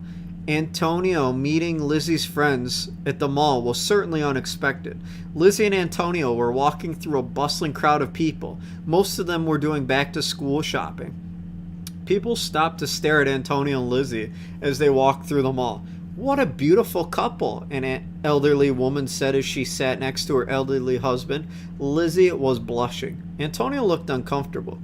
They arrived at Club Chic 20 minutes later after passing the food court, a JCPenney's, a pet store filled with exotic birds, reptiles, fish, cats, dogs, weasels, gerbils, and hamsters. They passed a Hot Topic and a Spencer's. Groups of goths, scenes, emos, and punks cluttered these stores. They passed a Sears and a GameStop, finally coming to a Club Chic. Club Chic was top-of-the-line fashion, the latest and the best. The newest styles were there, as well as Club Chic's exclusive line, which was the fashion line designed by Todd and his boyfriend, Christabel. The money made from Club Chic exclusive line was donated to help fight diseases and raise awareness of the hate of homosexuality in America, and helping the needy and other various organizations to help out the needy. The idea was started by Todd and Christabel, and after the death of Todd, Christabel added the awareness to help stop the hate towards homosexuality and dedicated the fashion line to Todd and the greater good of humankind. Every item in the Club Chic exclusive line was handmade by Christabel and Todd, and not just Christabel. They had a team of dedicated fashion designers, and every item was made by recycled materials, and the colors of the items were done with environmentally friendly, non-toxic dyes. The store walls are painted in charcoal gray. The store was alive with loud rave music. Oonce, oonce, oonce, oonce. You know, that kind of music. The storefronts were littered with anatomically correct male and female mannequins dressed in swimwear and the latest fashion wares for the fall line. A very eccentric man came over to Lizzie and Antonio. He had long silver hair, pulled into a ponytail, and a pointed goatee below his lower lip. He was wearing tan slacks with a brown leather belt and tucked-in white tuxedo shirt with purple shirt underneath and a pink tie and black leather dress shoes. He had watery blue eyes and walked with a walking stick with the head of a bronze lion on the top of the ruby red cane. "Liz, how are you?"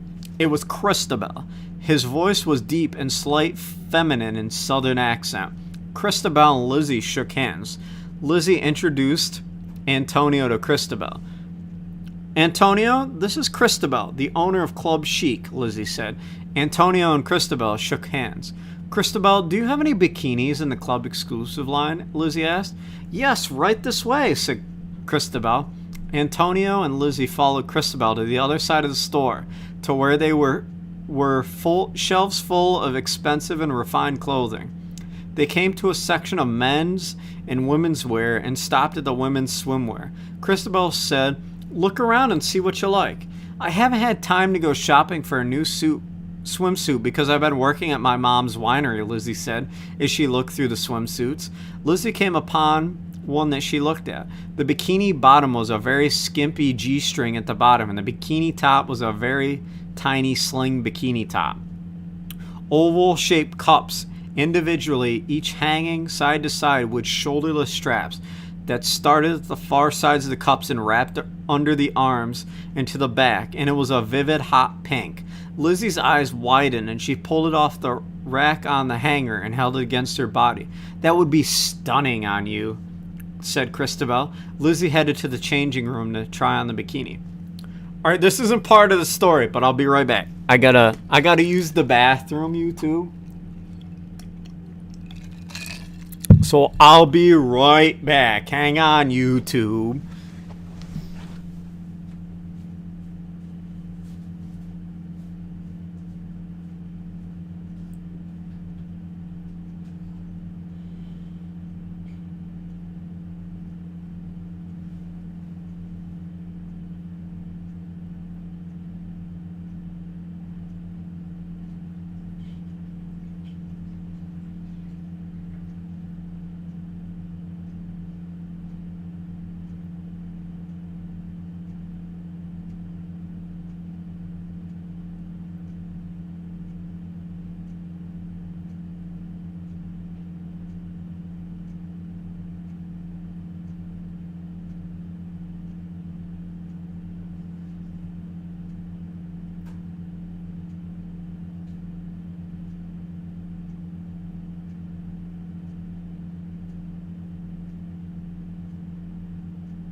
Okay, this is about to get pretty sexual, so I'm warning you right now.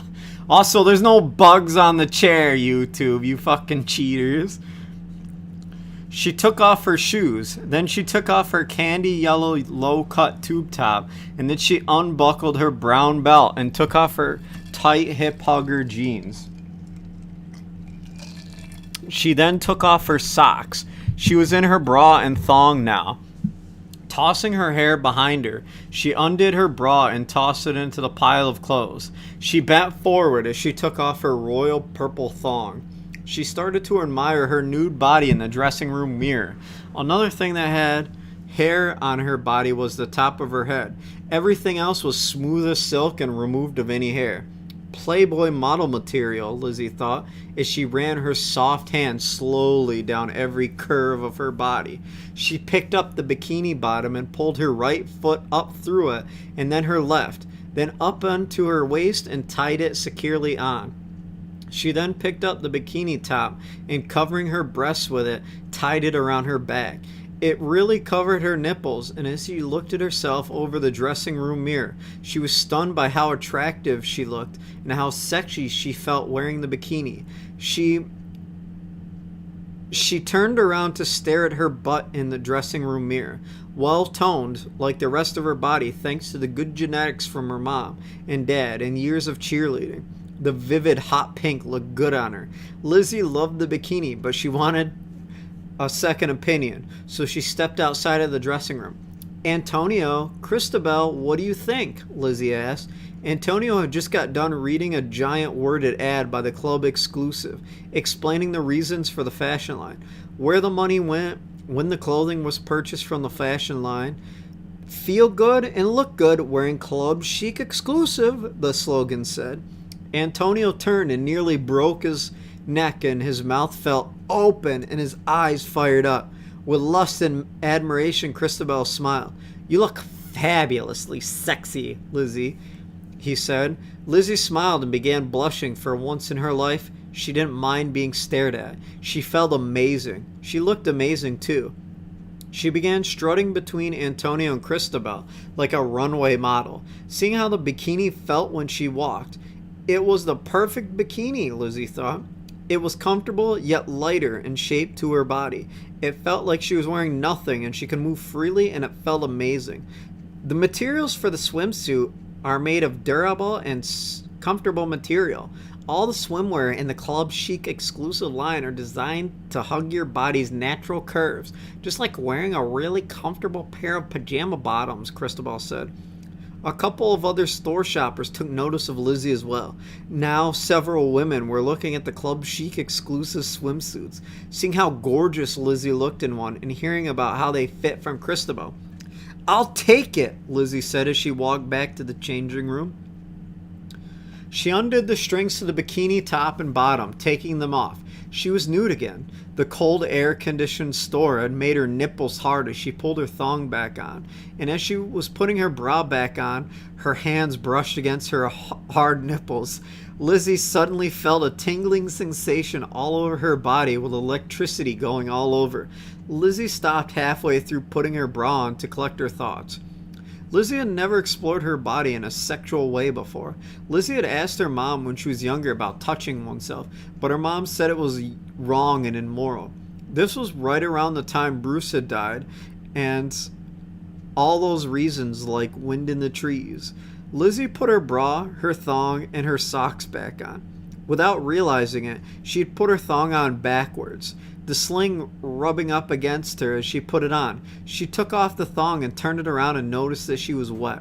Lizzie looked down and noticed that her vagina had opened up and it was slightly wet and her nipples were still hard.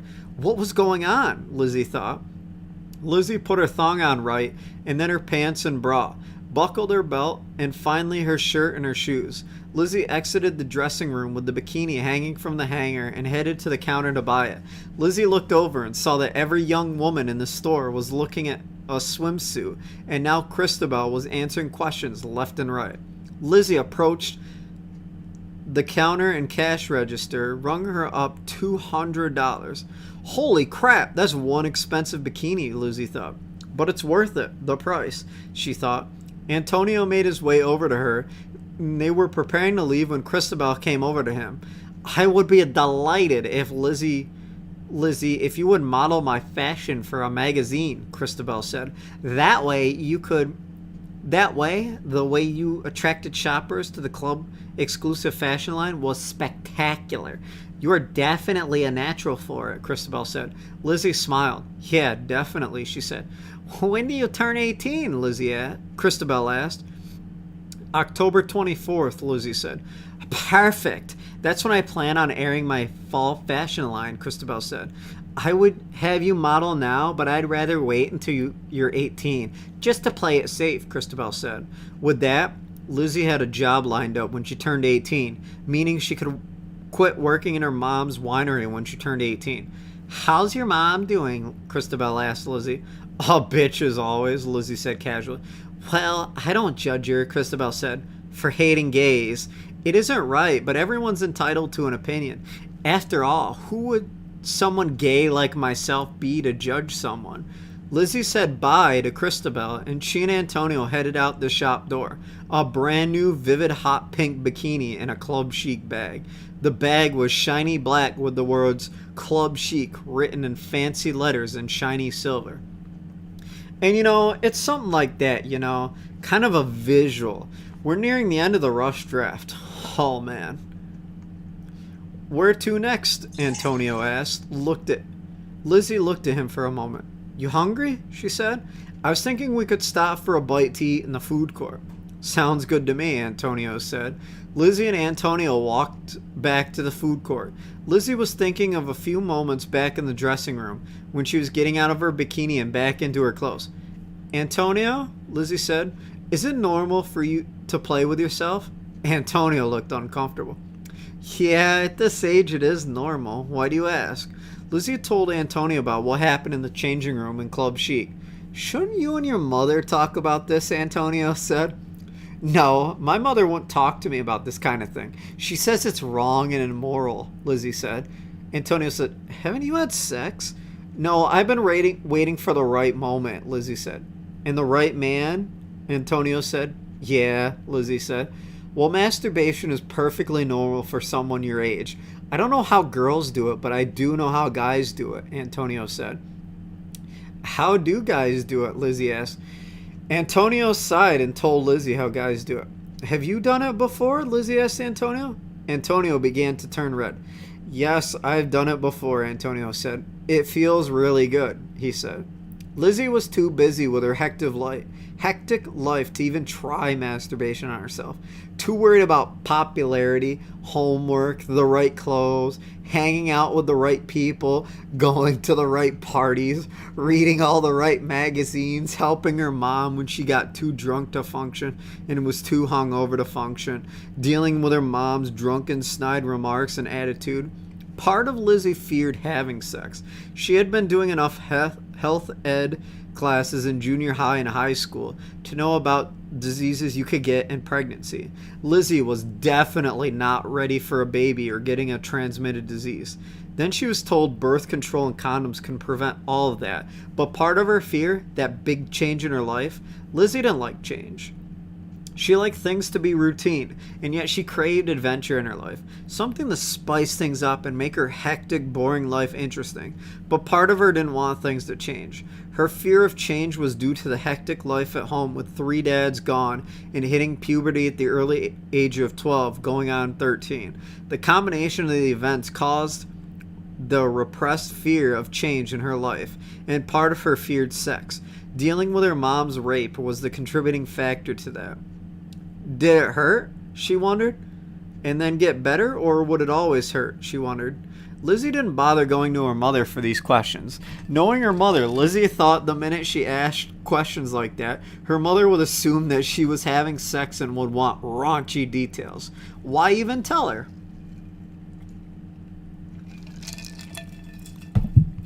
But the fact of the matter was, Lizzie was still a virgin and unsure of her surroundings when it came to sex and boys. Scott had been her first boyfriend, and ever since they'd found it easy to accept his love for her.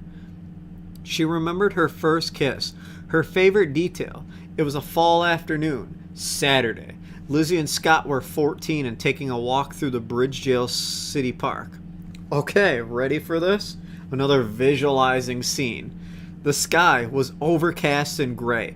The ground was covered in fallen leaves. They were holding hands in the cold afternoon of the fall weather, walking side by side, watching the leaves fall to the ground. They came onto an old wooden bridge that had faded and cracked white paint. They came to the middle of the old wooden bridge, and they looked down into the river, littered with beautiful fall-colored leaves. 2 dark brown ducks with streaks all black and feathers and were swimming by, quacking. Oh, look, Scott, Lizzie said, pointing at the ducks. They got couples swimming under the bridge. They are so adorable, Lizzie said.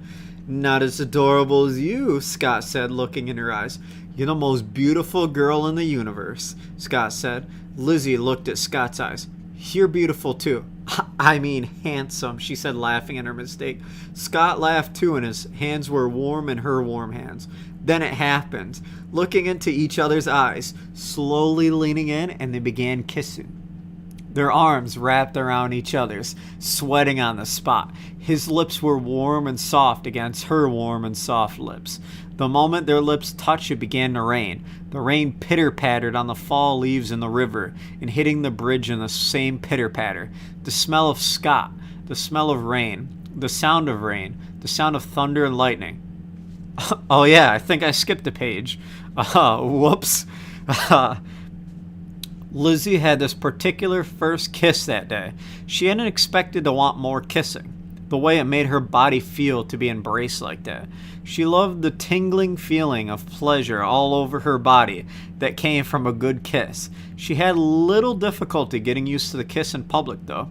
That Monday, after the first kiss, Lizzie and Scott went up at the spot at the old water fountain that was surrounded by trees that bloomed beautiful flowers in the spring. This water fountain was made of marble and concrete. It had the school's crest adorned with 2 little boys and 2 little girls leaning on it, and a bulldog playing a panpipe.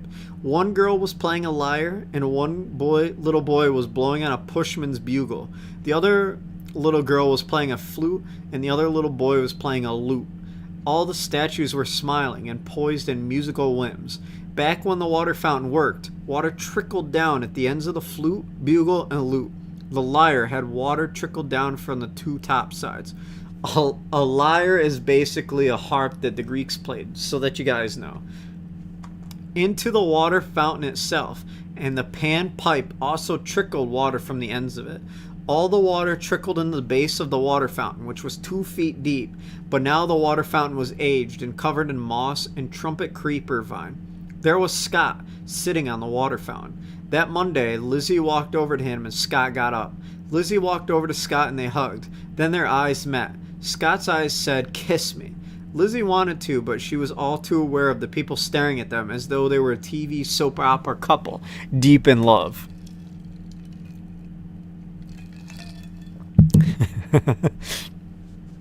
2 seconds passed, and Lizzie thought, "To hell with it," and kissed Scott, folding the lips the way they kissed in the park. The kiss was different, however. Scott began to fall into Lizzie, rubbing his hands all over her and using his tongue while he kissed her, and Lizzie returned with the same intensity.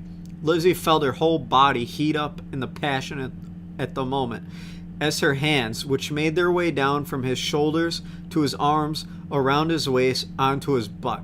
Scott began kissing her neck and moving up to her earlobe, kissing it tenderly.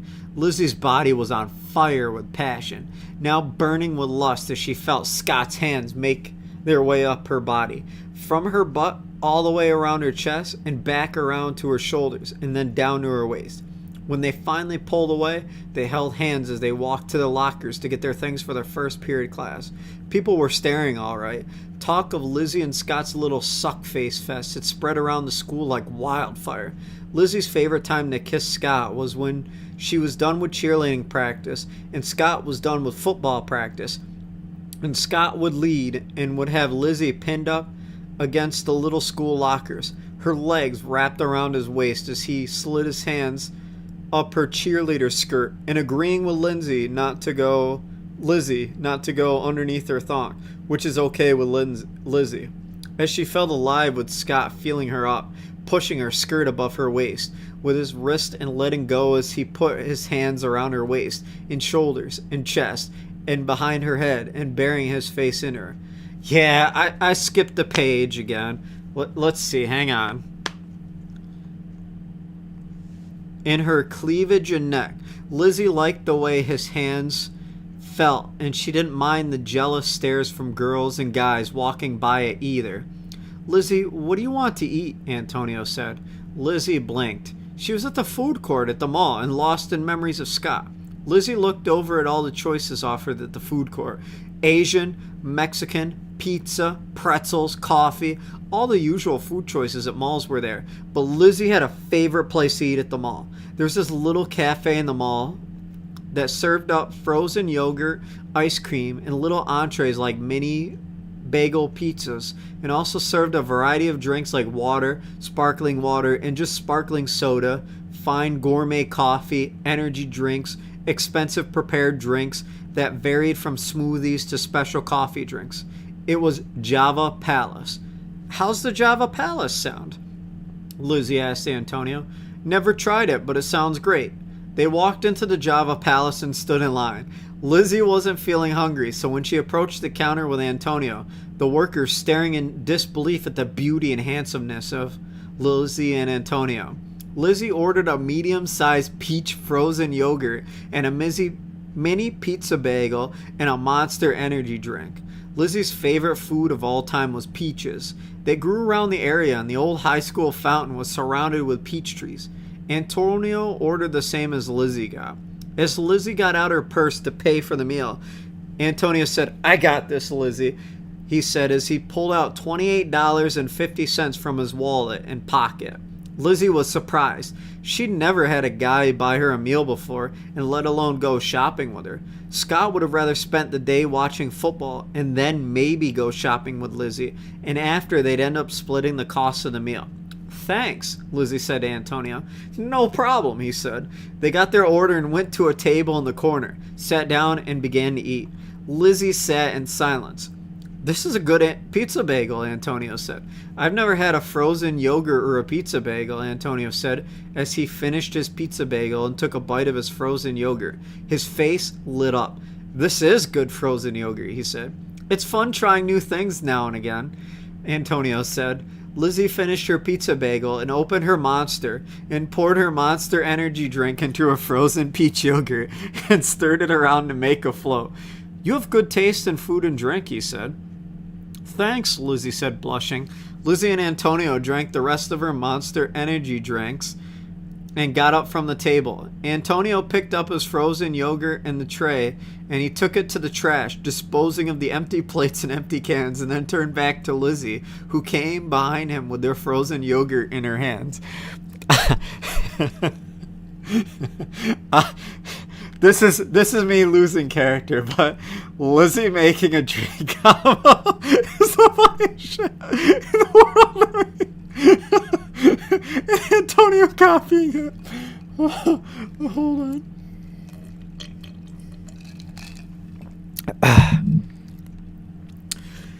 Antonio took a bite of his frozen yogurt and asked Lizzie, "What's next?"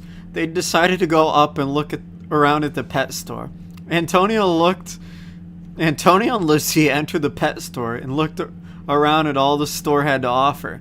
They looked at all the fish, reptiles, frogs, spiders, gerbils, hamsters, cats, and towards the middle, cats, dogs, and towards the middle of the store, sat on top of a perch was a rather grumpy-looking scarlet macaw. Lizzie awed at the bird's colors. "I wonder why no one has bought him," Lizzie said. "That's one colorful bird," Antonio said, reading the info next to the parrot's large empty cage. "Wow, $2,200 for him? That's one pricey parrot," Antonio said. "Pricey parrot," the bird said with a squawk. "It talks too," Antonio said. "No shit, Sherlock," the bird said again. Antonio and Lizzie laughed. The bird made a laughing sound mocking them, which made Antonio and Lizzie laugh harder. "Fuck off, cocksuckers," the bird said. Antonio and Lizzie stopped laughing. "No wonder, this bird's not very nice," Lizzie said. "Who could blame him? Trapped in the store all day, every day," Antonio said. "Eat pig shit," the bird said, and then the bird made a large fart noise. "You're quite charming, aren't you?" Antonio said. Antonio extended his arm to the macaw, and the macaw climbed onto Antonio's right arm and stood there as Antonio began to pet the macaw on the head gently. The macaw closed his eyes, enjoying the attention. Lizzie was amazed, and so was the shopkeeper. "He's never that friendly with anyone," he said. "I'm barely allowed to touch him," the shopkeeper said in amazement. "Well, if you stuck with me this long, I have to applaud you. I don't know too many people would sit through this incredibly long video and read one of my stories. Well, a story I had an idea working on. I just got started on working on. So big ups, YouTube. Big ups." Lizzie and Antonio exited the pet store a few minutes later. Lizzie was impressed by Antonio's way with animals. "I've always had a way with animals," Antonio said. Lizzie felt more attracted to Antonio than ever before. "But why?" she asked herself. "Why do I have these feelings for him when I'm with Scott?" she thought. "Oh, Scott." The thoughts made Lizzie feel shame. "I'm with Scott, and here I am lusting and falling in love with Antonio." Lizzie and Antonio exited the mall 30 minutes later and started walking towards the slug bug. They got in and buckled up. Lizzie lit up a cigarette and Antonio a strawberry cigarello. Lizzie started the slug bug and the engine sputtered to life, coughing up smog. Lizzie noticed two people walking towards her car. Rebecca and Bree were looking at her car with smirks of delight. "Nice car, Lizzie," Rebecca said, laughing. Bree looked just as amused. "Where did you get that tricked out jalopy?" Bree said. "At least I have a car," Lizzie thought nastily. "My mom got it for me," Lizzie said, and then she explained the story of how her slug bug came into her possession. "That is so like your mom," Rebecca said, laughing, as she and Bree both pulled out car keys from their purses. "Well, our parents bought us each our own car as a back-to-school present," Rebecca said, and she walked down the parking lot towards a brand-new crimson-red Corvette convertible with a black top. Bree walked down to the next to the Corvette, and there was a brand-new bubblegum pink Ferrari with a tan and creamy white colored convertible top. "Ciao, Liz," Rebecca said as she and Bree gunned their car engines to life.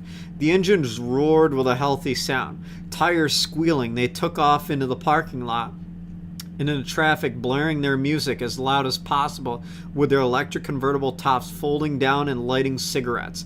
They laughed loudly and drove off into traffic. Lizzie was fuming mad. Lizzie drove home in complete silence. Lizzie was speechless. Suppose if friends were such snobs, why did they care what kind of car Lizzie had? The way they laughed at her slug bug, what did she care what her friends thought? What could it conceivably matter what her friends thought about her car? Lizzie was jealous of the other cars. That much she'd figured out, but they were jealous of her friendship with Antonio. So as far as Lizzie was concerned, they were even. But why did it matter who was friends with who and who had the best hair, figure, clothing, looks, and car? It didn't matter, but Lizzie learned a long time ago that girls were very competitive with each other over everything, and the worst things girls competed over were boys. Lizzie hated the fact that girls were like that. Why do we do it? Why can't we get along? But that showed weakness, Lizzie thought. You had to be tough as nails, inside and out, to deal with being a young woman in high school. Lizzie arrived home as the song "How Can I Live" by El Nino just got done playing.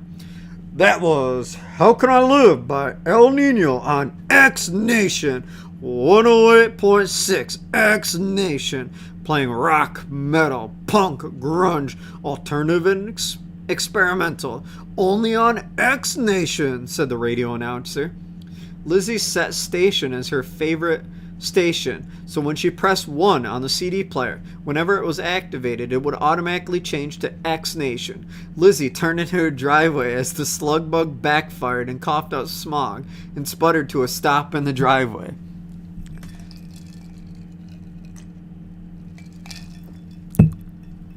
Lizzie finished her cigarette. Antonio finished his strawberry cigarillo. Lizzie turned off the radio in the car. Then she grabbed her purse, shopping bag, and her frozen peach monster float and got out of the car. Antonio grabbed his frozen peach yogurt monster float and exited the car. They shut their doors, and Lizzie left the windows cracked to air out the smell of tobacco as she locked the doors. "We should go and help your mom get ready for the party," Antonio said.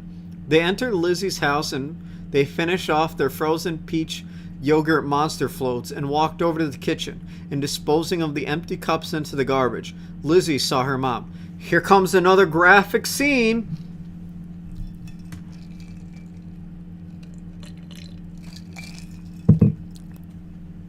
Lizzie saw her mom sitting on the sofa in the living room, and Lizzie and Antonio walked to her. Joanne had a martini in one hand and a lit cigarette in the other, looking quite relaxed. Her cocktail dress with its thin straps barely hung onto her shoulders at the moment, keeping her covered up. Her cocktail dress had peacock feathers designed all over it, and no longer half the dress was wrinkled in odd places. Next to Joanne was a lime green, penis-shaped vibrator that was vividly detailed and solid, and it was glistening. "Mom, oh my God, were you masturbating?" Lizzie screamed. Joanne jumped off the sofa. The vibrator hit the floor and began to vibrate as wetness began to fling off it. Joanne picked the vibrator and turned it off. "Mom, you're such a hypocrite, telling me that playing with myself is immoral." Lizzie said. "Don't talk to me in that tone, young lady," Joanne shrieked as she slammed the rest of her martini down her throat and chewing the olive and swallowing it. Well, this isn't part of the story, but I'll slam this.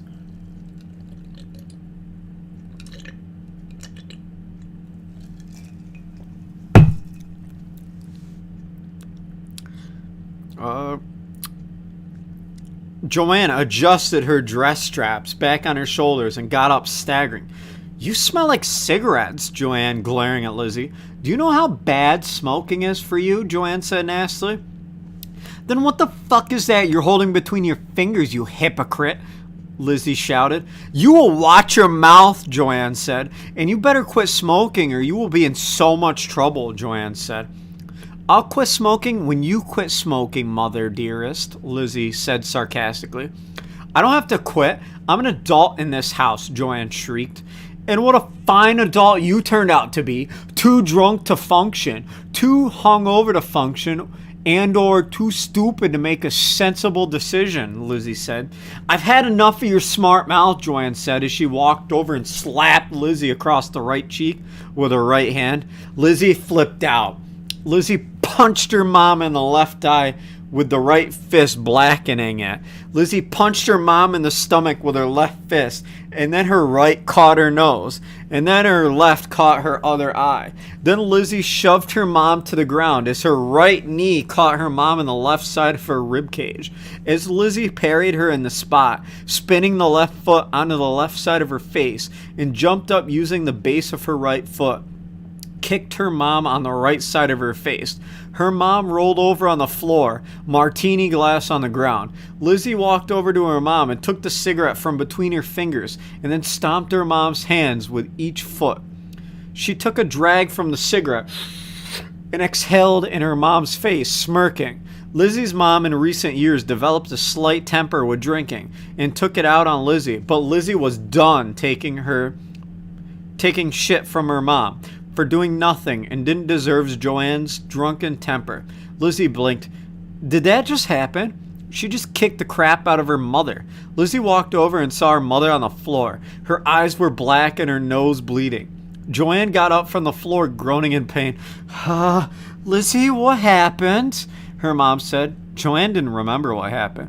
Wow, Lizzie thought. Lizzie helped her mom to her feet and sat her on the couch. "You were really drunk and you had a nasty fall," Lizzie said. Joanne pulled out a golden bejeweled makeup mirror. It was a 10-year anniversary gift from Bruce. The lid on top was engraved in fancy writing with words, "Joanne Victoria Jones, my twinkling diamond in the sky. I'll always love you forever, Bruce Jones." Joanne opened the makeup mirror and groaned. "Oh my God, I'm a mess!" She began to cry. Her makeup began to smear. At the same time, Lizzie pulled out her smartphone and began to film her mother's emotional breakdown. "What am I going to do about my face?" she said, crying. And blood and snot began to dribble down her nose and tears smeared her makeup, making Joanne look like a sad snot-nosed clown. "I put too much time to this fucking party and I look like a train wreck," Joanne said. She buried her hands in her face and cried. Lizzie turned the smartphone camera to her face, smirking, and said, "My so-called mom thinks she's the perfect mother." She then turned the camera back to her mother, and Joanne was sobbing too loud to even notice Lizzie had her smartphone out. "The guests are supposed to arrive at 2 o'clock and the party's not even ready," Joanne sobbed. Lizzie pressed stop on her smartphone recorder and hit the save button, and then turning off the video record mode, and then the main menu showed up. She put the phone in her pocket. "Mom, let's get you fixed up for the party and get decorations up," Lizzie said. "Antonio, can you get the party decorations up while I get Mom ready for the party?" Lizzie said. Antonio looked disturbed and concerned at the same time. "Certainly," Antonio said. "It's 1 o'clock. We still have time, so let's get to work," Lizzie said. Joanne headed upstairs to take a shower, and after a quick shower, while applying a fresh blonde dye, dyed out her hair. Joanne got out of the shower, and after drying her hair, put in curls while Lizzie applied skin tone to cover up the black eyes, and then applied blue, teal, and light green eye makeup, and then smoothing wrinkle remover cream all over her cheeks and jawline and neck, and then Lizzie applied some dark red lipstick and finished it off with a touch of bright pink blush and smoothing skin tone powder. Joanne took out her bright pink curls in her hair and let her hair fall down to her shoulders, all fluffed up and slightly curled. Joanne put on a blue push-up bra and then got into her cocktail dress, designed with peacock feathers patterned into a vivid blue dress, and then topped it off with a jasmine-scented perfume. Joanne then put deodorant on and brushed her teeth. After, Joanne spits in the sink and washed it down. She stopped to admire herself in the mirror. Actually, put on blue underwear. Joan stood up looking at herself. She looked 10 years younger than she really was. Joanne walked over and sat on her bed and put on some light brown leggings, and with her feet put on a pair of teal-colored heels that had straps for holding them to her feet, and high arched feet and long and skinny heels. Joanne stood up to admire herself in the mirror and smiled. "This'll do nicely," Joanne said, and then she turned to Lizzie and gave her a hug and thanked her for her help. Lizzie felt awkward about the hug. Lizzie couldn't remember the last time Joanne hugged her, let alone thanked her for helping her. Lizzie suddenly found a surge of anger course through her. Her mother's ups and downs when it came to drinking and being sober. The anger, the resentment, the sadness, the bitterness. Lizzie hated dealing with it, and now the gratitude and the hug from her mom was just another thing to add to the emotional roller coaster that was Joanne's alcoholic life. Joanne and Lizzie headed downstairs to see if the decorations were up and ready to go, along with a party food and chilled champagne bucket and a variety of other alcoholic drinks, glasses and several bottles of the winery's very best and most finest and expensive wine. And there was decorations outside all around the pool area, which was the size of half a football field. Over by the glass pool tables are ashtrays and candles, and the entire pool house, which was the size of a small two-bedroom house, was decorated in streamers and balloons. Lizzie looked at her watch, and it was 2 o'clock in the afternoon, and the doorbell rang a loud and extravagant chime. Joanne thanking Antonio about finishing the decorations, and went over to answer the door. So there you have it. You just heard a bit of my story. That's the entire thing, but that's just one. That wasn't even the end of a chapter. So there you have it, Special Blonde. It's a work in progress. That's it. That's Special Blondes. All right, how many drinks down? Zentran, I'm only 2 shots and 2 drinks down. That's it, YouTube. I'm only 2 shots and 2 drinks down. Let's see here. I'm gonna go through my chat, and I'm thinking anybody who wants to have a little book club reading on this, we'll do that. I have a couple things I want to talk about. It's over, just like that, Zentran. It's over. You know, maybe he did finish it in another lifetime. All right, let me look through the chat here. Actually, let me take a look here at my PayPal donations, aka the St. Jude's donations. So I got $50 from Anonymous over an hour ago. Share your favorite food hack. If you're talking like a Cobra food hack, favorite is an ironic. Favorite is in ironic and that I haven't done would be the smoked salmon. Absolutely. I do want to try it if I ever get a restaurant. This is me obviously out of Cobra character. But if I ever get another restaurant, that will be one of the things on there. It's salmon with old grease, loads of margarine, half a bottle of liquid smoke, just burned to perfection. Amber Lynn couldn't make it any drier than that. And I had the thing he uses too, the little electric skillet. Excuse me, YouTube. So, I mean, I will definitely make it. I won't make it at home because, you know, it's my channel's not as fun without the restaurant. But when I do get another one, I'm still looking. I will make that. Uh, if you mean ironic one that I've already had, uh, it made Ann Leach sick, but the candy calzone was hilarious to me. I did not have the chocolate covered, the cordial cherries like he did. I had Hershey Kisses instead, and it was fine. Much better than his other crap. I know it made Ann sick, and it may have contributed to medical issues that Ann had. It may not have, but that's my favorite food hack. But big ups for the 50. Thank you. Uh, Pipit, Pipbite, I don't know how to pronounce that, with the $10 an hour ago. Glad to see you back. Be sure to drink some water. Don't tell me what to do, YouTube. I will drink water when I feel like it, which is never. I will eventually come back. I just don't, you know, my content is restaurant cooking, so, you know, I don't feel like doing other content is, you know, what people like to see besides like meme shit like this. So it's kind of whatever. And definitely big ups to Super Rocker for the $32 with no comment. I love you, Super Rocker. You're amazing. You're my fangirl. You're my of age, not alive fangirl who's not one of Ozzy's grandchildren, which was the weirdest shit I've ever seen. Let me look through the comments here, even though I'm pretending to be Cobra and he never looked through the comments. Yes, Makari, I did need a booster seat for the bar. Let's see, mostly junk. Everybody's just got like the same thing I do, which is a lot of questions about the story, which I have tons of questions about this story. Also, big ups Liquid Richard, Nick L, you fucking troll.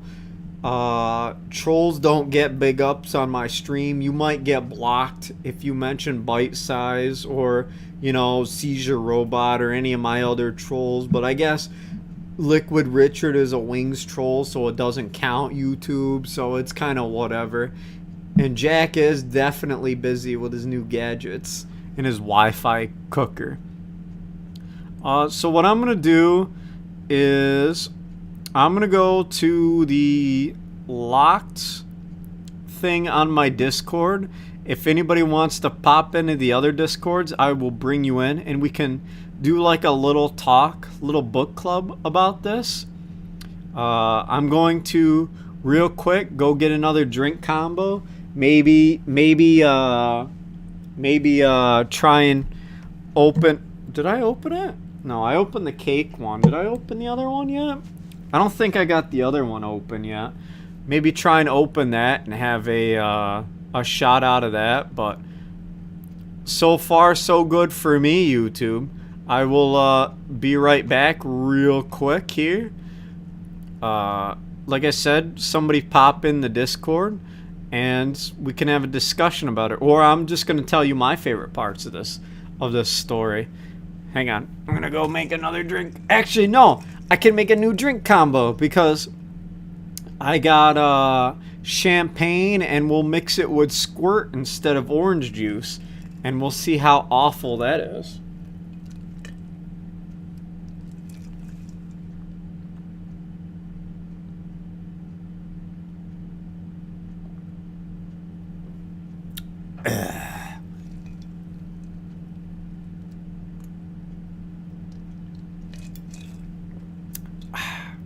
All right, I will be right back real quick.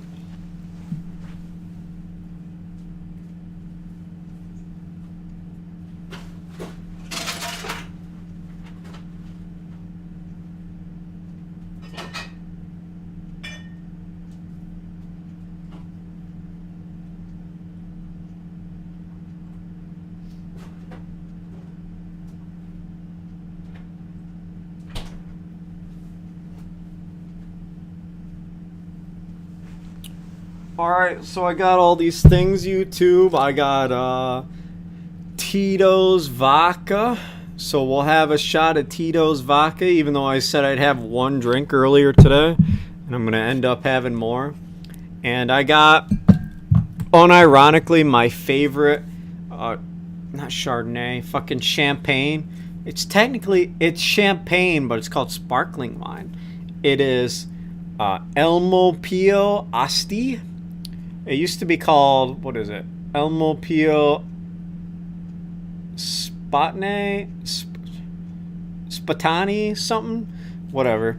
And it's a fresh cap. So we'll open this up, and I got Squirt. It's my favorite. It's a grapefruit drink. So we'll mix the Squirt together. You know, Tito's might be in Cobra's range. It's only like $50. I don't have an actual like Tito's, like an actual ENG or really shitty vodka. Spumante, that's right, Grateful Dead. Spumante. So we'll open this champagne up, and I'm gonna love the poppin' sound it makes.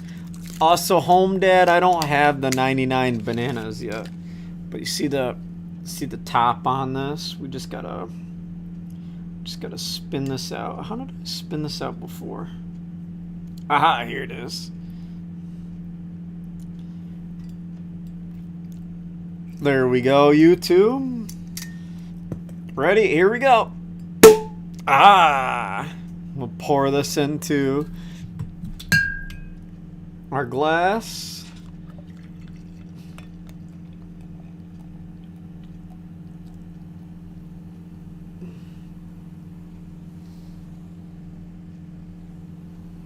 This is legit my favorite.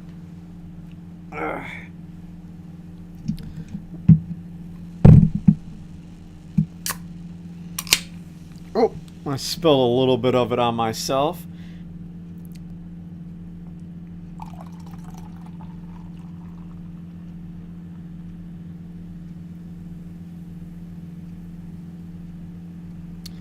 Here we go, and we got a fake mimosa with grapefruit juice instead of or grapefruit soda instead of orange juice. You know, I don't have Mountain Dew. Let me see if this drink combo actually tastes good. Wow, this is actually surprisingly good, YouTube. No 1, 2. You don't mix anything with this. You just kind of let it go together. And I did forget to make a new wand with my wood lathe back there. I fixed it the other week, but you know, I just haven't had time. I've been busy, YouTube. But we're gonna pour out a drink for my chat here, because I don't like Tito's that much. I'm not filling it all the way. And I want to see if anybody else is going to drink with me. Before I take this shot, Don Juan, there is actually a reason I've never been on the Snake Bones podcast. I was at one point, back when I actually did videos, I talked with Seizure Robot. He was actually on one of my streams when I did. He was actually on my stream last Halloween when I did the King Cobra JFS trivia. And I guess I'm too much of an autist. So, you know, he had Chauncey instead. Which is whatever. I don't care. I'm not... He can do whatever he wants, YouTube. Am I a little jealous? Yes! He did the food segment with Chauncey instead of me, but I was a dead channel, so it didn't really matter. But that's the reason. And I messaged him, because I know this was his favorite story. So I messaged him about this, and obviously I didn't hear back. But, you know, it's kind of whatever. But big ups, chat. I hope you're taking a shot with me. We'll put the Midnight Moon label towards you. Wow, that's read really good, YouTube. I hope a grinder date doesn't show up for me tonight.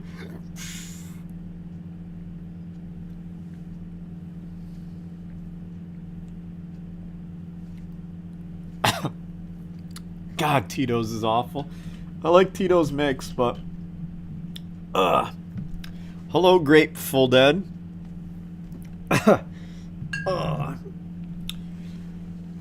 Big ups to the rest of you guys.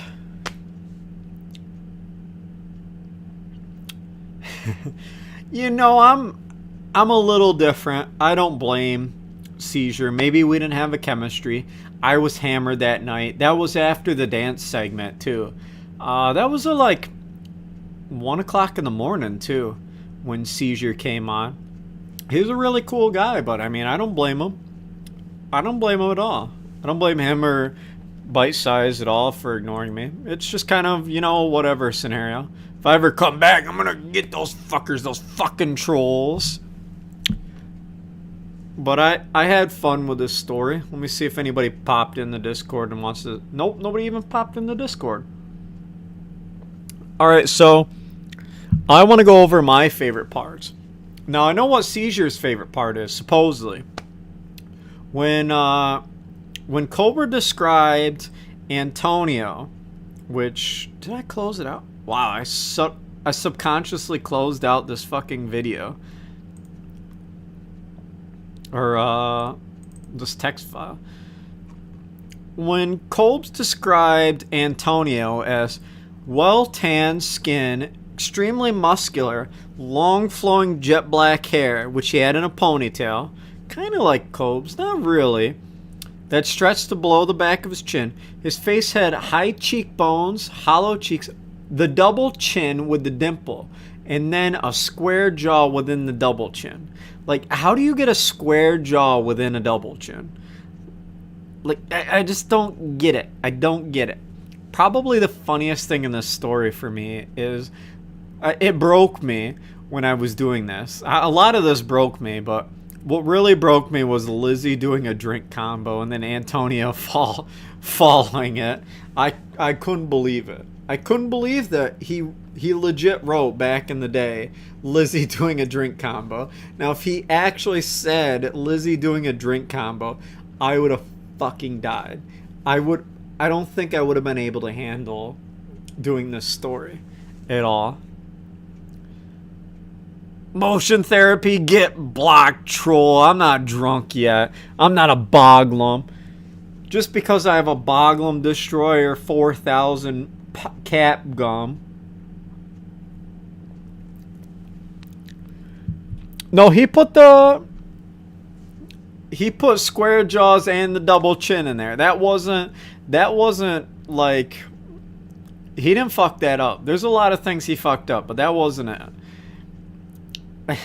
Colbs did a lot of weird things in this story, and it's all hilarious to me. But you know, I had fun reading it. I think the story is actually even better the second time.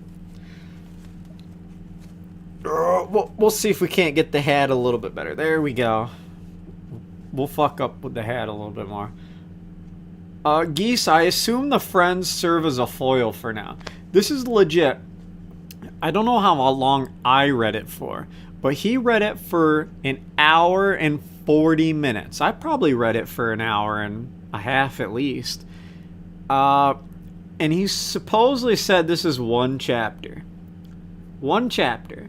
I could probably fit 6 chapters into this. He said this is one chapter. I don't know what the fuck he was doing.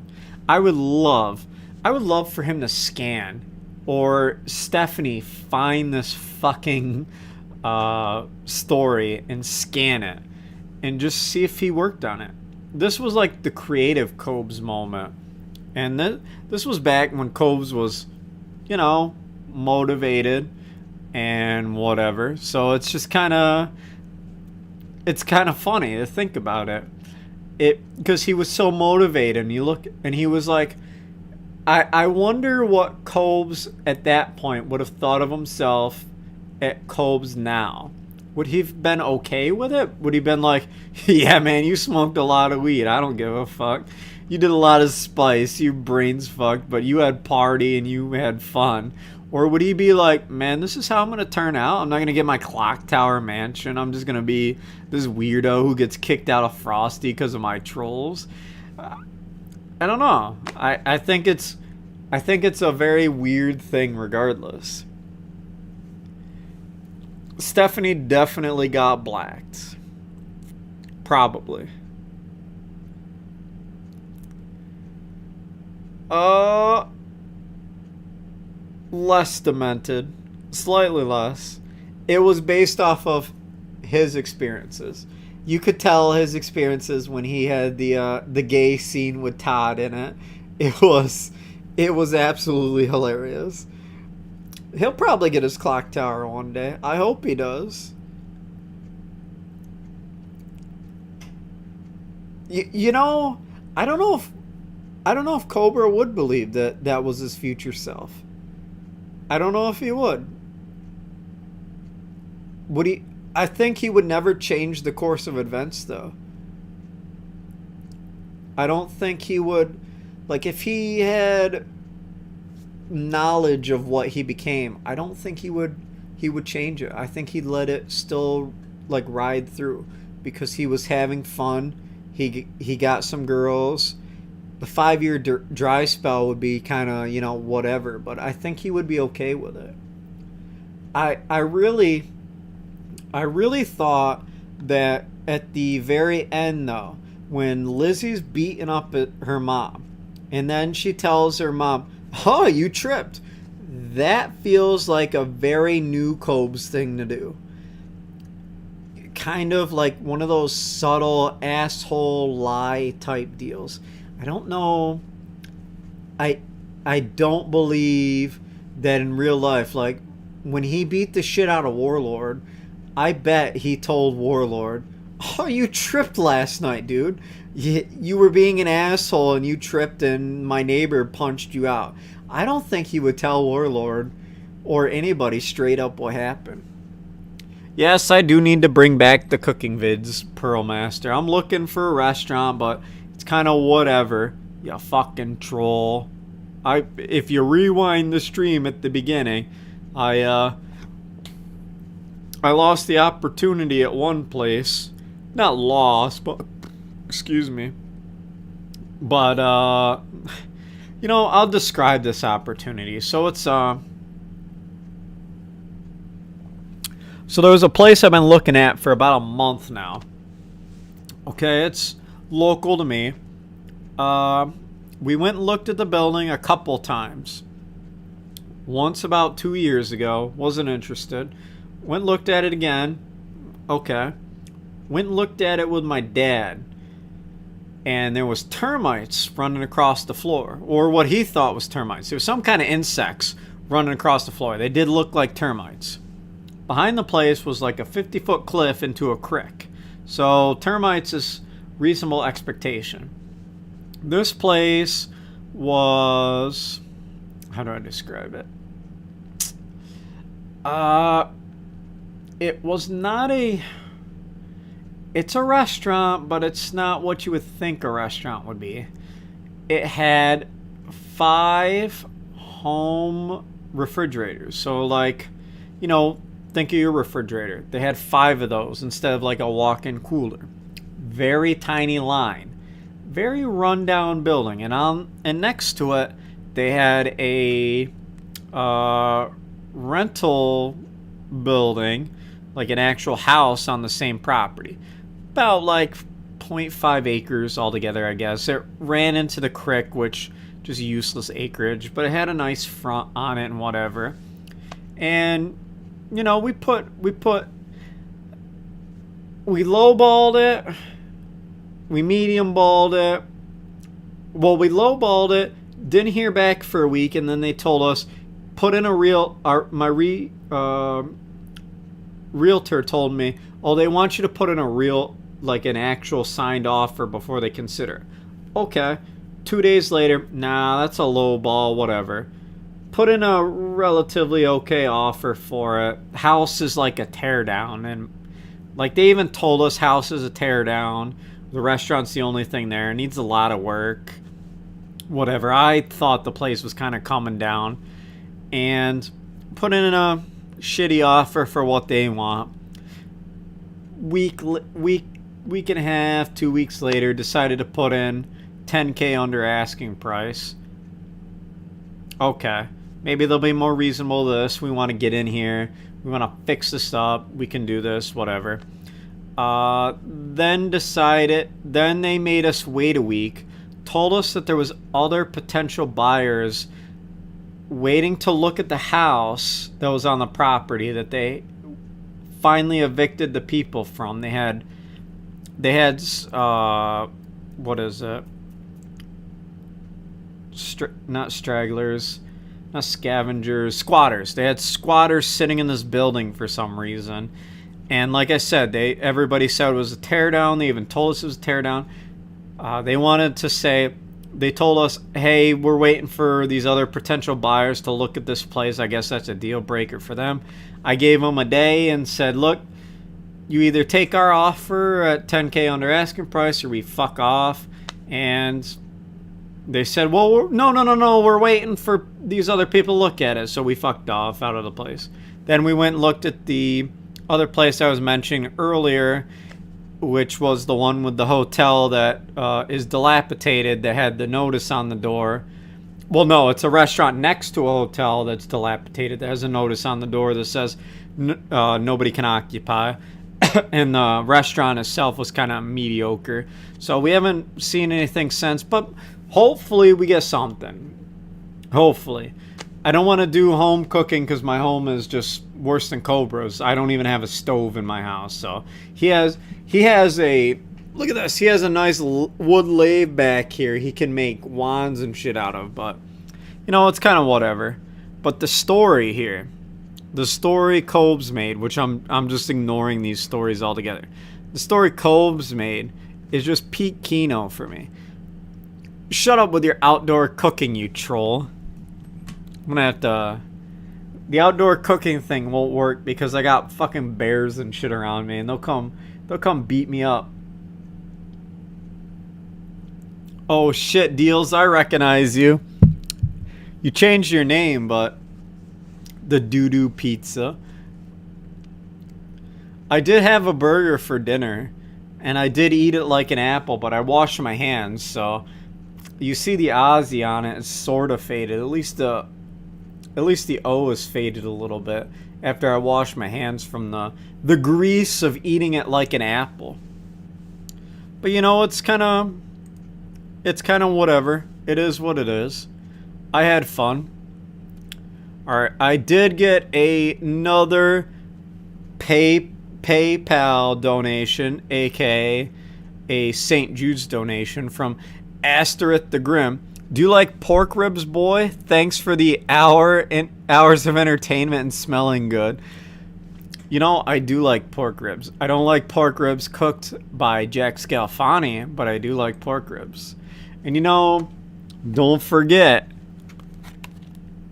make sure you buy Tactical soap. Get the Durden. The Durden smells better than the Bonds. Bond 2, where do I have Bond 2? I have Bond 2 somewhere in here. Aha, here it is. Bond 2 is nasty, YouTube. Don't get that shit. I am not an e-bagger, King Mongoose. My PayPal's in the red. I gotta get it up. I don't like ribs to crunch like an apple. Oh yes, somebody earlier wanted to see my really shitty EDF video, so I will play that real quick while I think of something else to do. Hang on, gotta do Sony Vegas. Let me get this set up. Yeah, let's restore the auto project. Oh no, that's for the Cherry Peach Beer Flow. You know, since I didn't get the restaurant, my idea was to do the Cherry Peach Beer Float as a celebration for getting the restaurant. Now I have to do the Cherry Peach Beer Float as a celebration for not getting the restaurant, which I have sort of done in the video format, but I want to show this EDF6 video that I have sort of made. I don't care if you don't like it, YouTube. You'll get over it.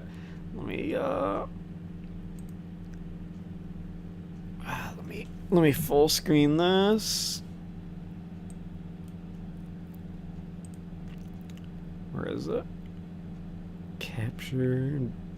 Is it display? No, it's window capture. Here we go. New source. Window, not Streamlabs.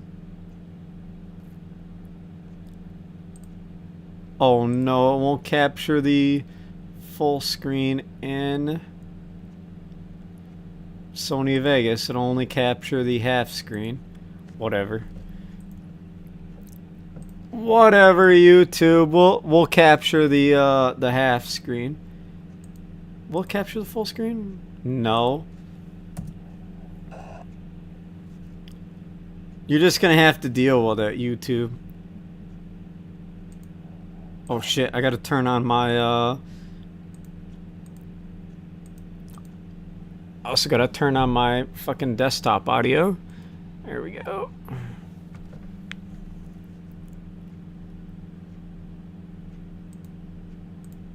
Oop. That's a meme.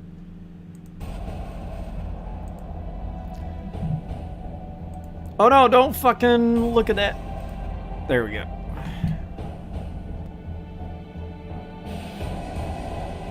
I can't make it bigger. It doesn't, for some reason, it doesn't want to make it bigger. So you're gonna have to deal with what it is.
No, this is 6.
He plays Tony Hawk occasionally too.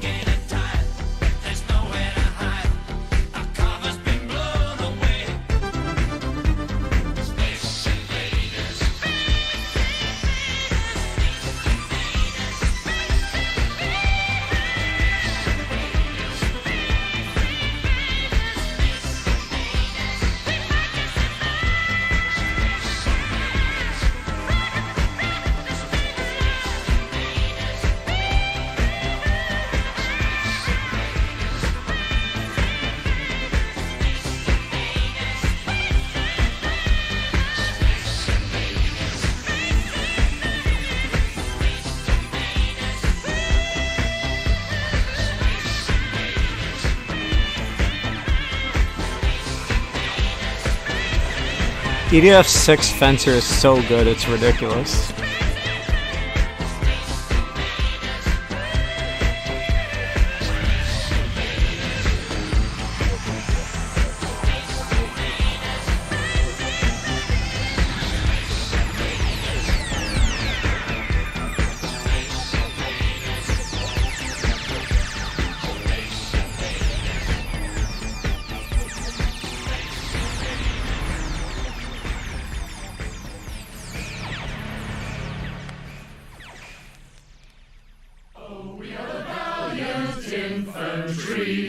We are the Alpha Team with passion and camaraderie.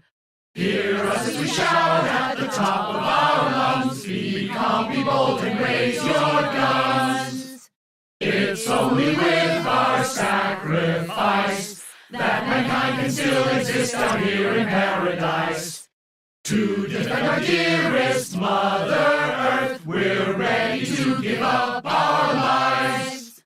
High up in the air, our comrades fight, dashing through the sky now like a billion bolts of light. We shall spread our wings wide and fly high, soaring, gliding through the endless sky. よし。ベース251にようこそ。この基地は今、深刻な問題を抱えている。This is the part I have to edit. 人手不足だ。待て。隊。総長、勘違いするな。その人は新兵じゃない。英雄だ。英雄？イエスサー！作戦開始時刻だ。イエスサー！来てくれ。失礼いたしました。あなたもプロフェッサー。わかった。行こう。先進技術圏の偉いさんがそうかもな。こんなところにいるんだ。君たちも生きていて何よりだ。 I'm thinking about using the Clandathu theme on this part.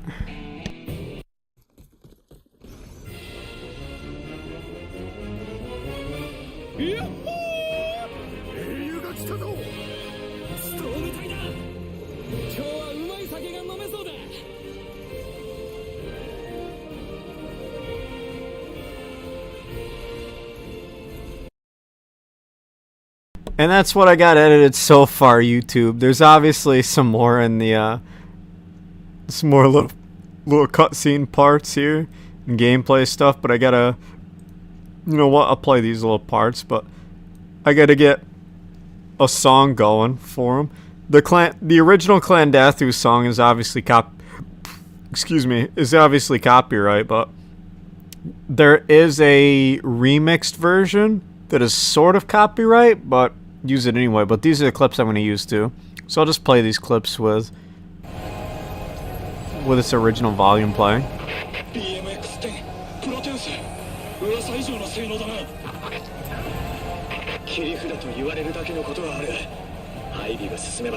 I love the story of EDF 6 though, it's so good.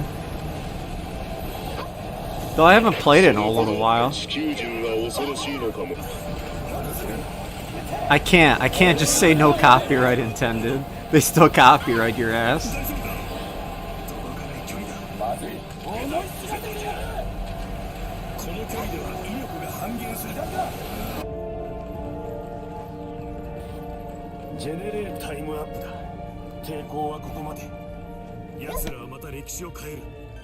努力は泡となって消える。歴史が改変されれば新しい歴史とできたことを光栄に思え。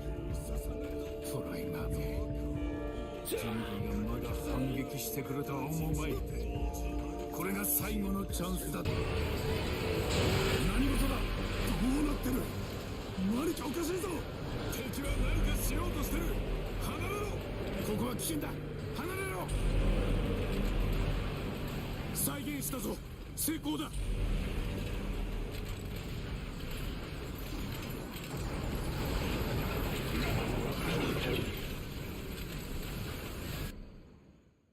Screw it, I'm gonna spoil you this. .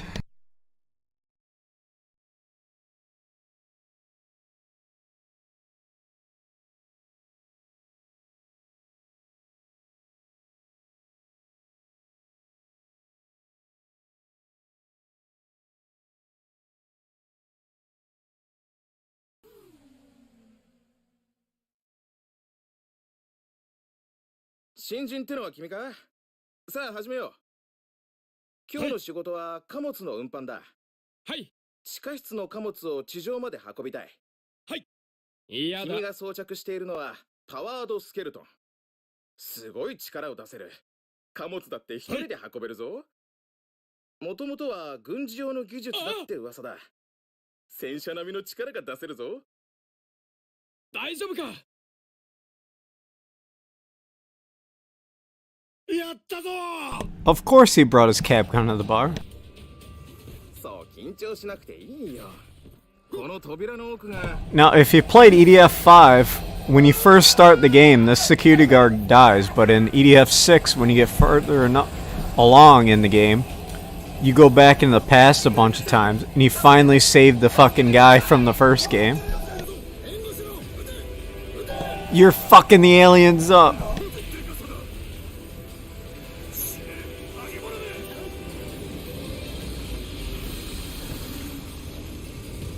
I'm shedding a single tear because I love this entire game.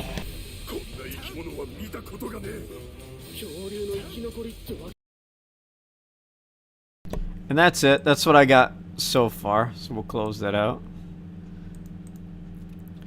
But that's it, YouTube. I had a great Halloween.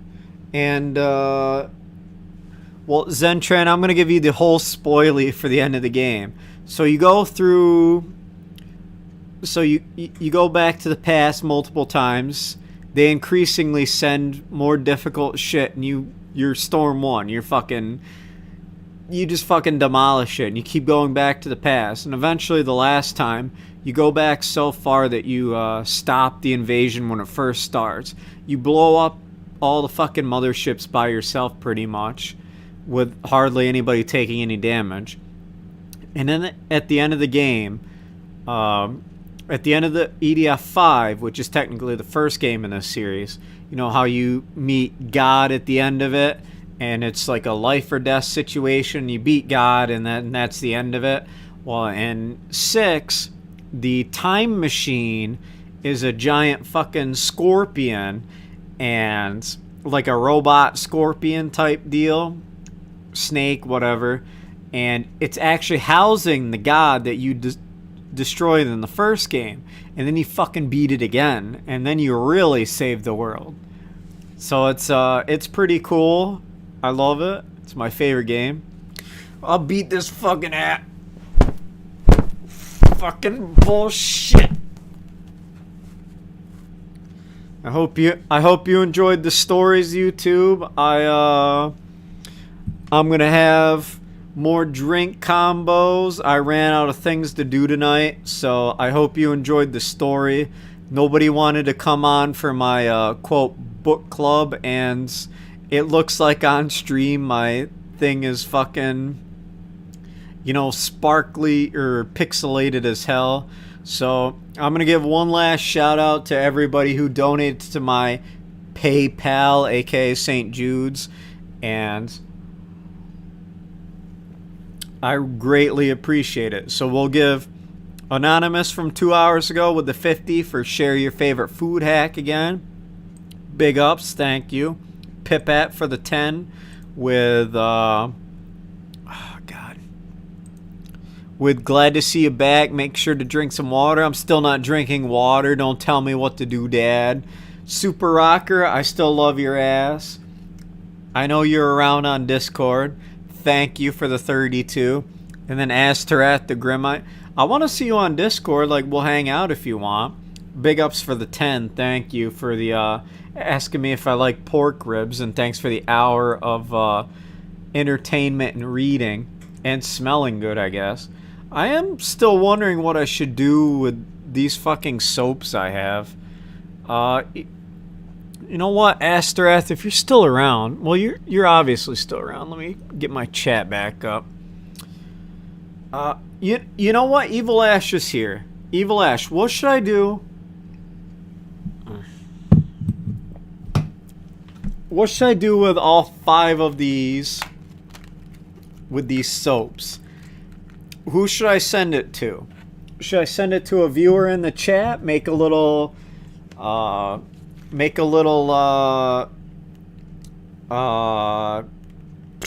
having a Cobra blank moment. Should I make a little like gift segment, or should I send it straight to Cobes? Should I use them? I'm gonna give Evil Ash the itinerary for what I should do with these. Should I sign them too? That's the real meme.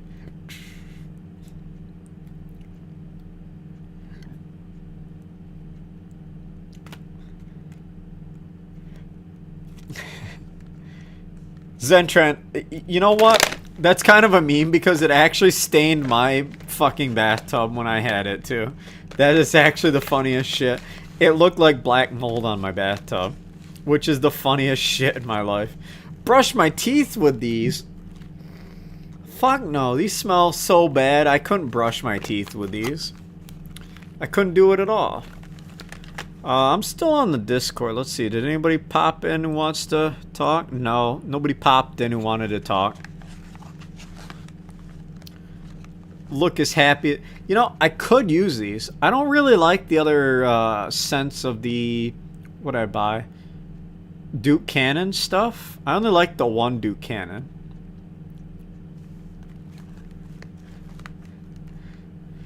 King Mongoose, if you want these, I will probably sign them and I will send them to you as long as it's not like $100 fucking thing. Give me a send me a Discord message and I'll give, if you give me your address, I'll send them to you. No problem. No, I'm not from the Midwest. I'm from PA. I gotta vote for John Fetterman or Dr. Oz for Senate, and then I gotta vote for Wolf.5, aka Josh Shapiro or Doug Mastriano, which is, PA has the worst candidates ever. If Evil Ash doesn't answer what I should do with these, I'll give them to you. I'll sign them. As long as you gotta be signed soap. Oh no, Pipette wants some signs. All right, here's what I'm gonna do. All right, now you two are gonna be screwed. We're gonna roll a number between 1 and 100. Whoever gets the closest without going over will win these. If Evil Ash doesn't fucking, if Evil Ash doesn't, you know, respond. So hold on. Let me roll 100. Let me roll a 100 die. Where is it? All right, I have the die rolled. Put in the chat what your number is. We'll see. Whoever gets closest to the number I rolled will win these. All right, 69 and... All right, well, Cobra Mongoose, roll a number. 17. All right, Cobra Mongoose, you roll a number and maybe you're close. We'll see. Maybe I can just give you one of each, as long as you contact me on Discord. Actually, I got enough to fucking send these all out on Discord, and I'll even sign them. All right, hold on. We'll do this. We'll do this. I don't even care. I'm gonna put in the chat. Email me at shouldiseries@gmail.com.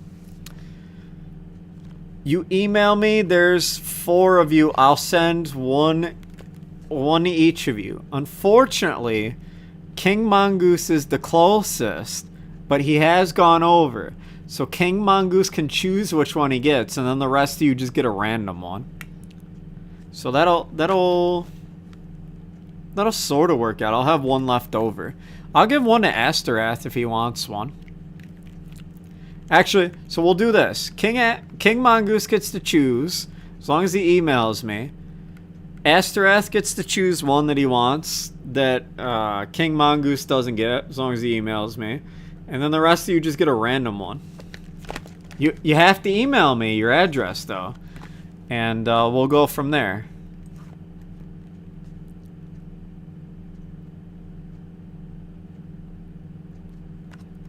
Sorry, Cobra Mongoose. You didn't guess close enough. It's 60 got rolled. 34 would have been a good guess, though. But I'm gonna go watch An1337 on twitch.tv/ANG1337. He should be playing Phasmophobia with... I don't have Bond number 1. I only have Bond number 2. He should be playing Phasmophobia with other bad content creators like Rydrake. So if you want to check him out on Twitch. He's also on YouTube as An1337 or Anleet. He is a transgender VTuber with a girl avatar. Oh shit, he's even in the chat. So don't have too much fun, but prayer hands in chat. Thank you everybody for showing up.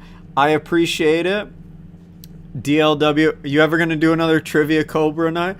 I could. There's a lot of Cobra trivia. It's too easy for the really hardcore people, especially Seizure Robot, but I could definitely do something like that. But big ups. Thank you, everybody. Go watch Ann Lead on Twitch.tv, even though Twitch sucks. And fuck Rydrake. Ban his ass. But email me at shouldiseries.com or at shouldiseries@gmail.com to get your first 5 people, Asterath and King Cobra Mongoose, to get your choice of these. And the rest of you just get whatever I send you. Probably cost me a couple bucks to send, but whatever. Alright, good luck. Thank you again. Peace out. And thank you for the St. Jude stuff. If I ever make another video, it will be Should I Return, and I do have an idea for it, but you know, I don't want to talk about the restaurants until I have a sure thing. You know, these things aren't sure things, which really sucks for me. It's whatever, but thank you again.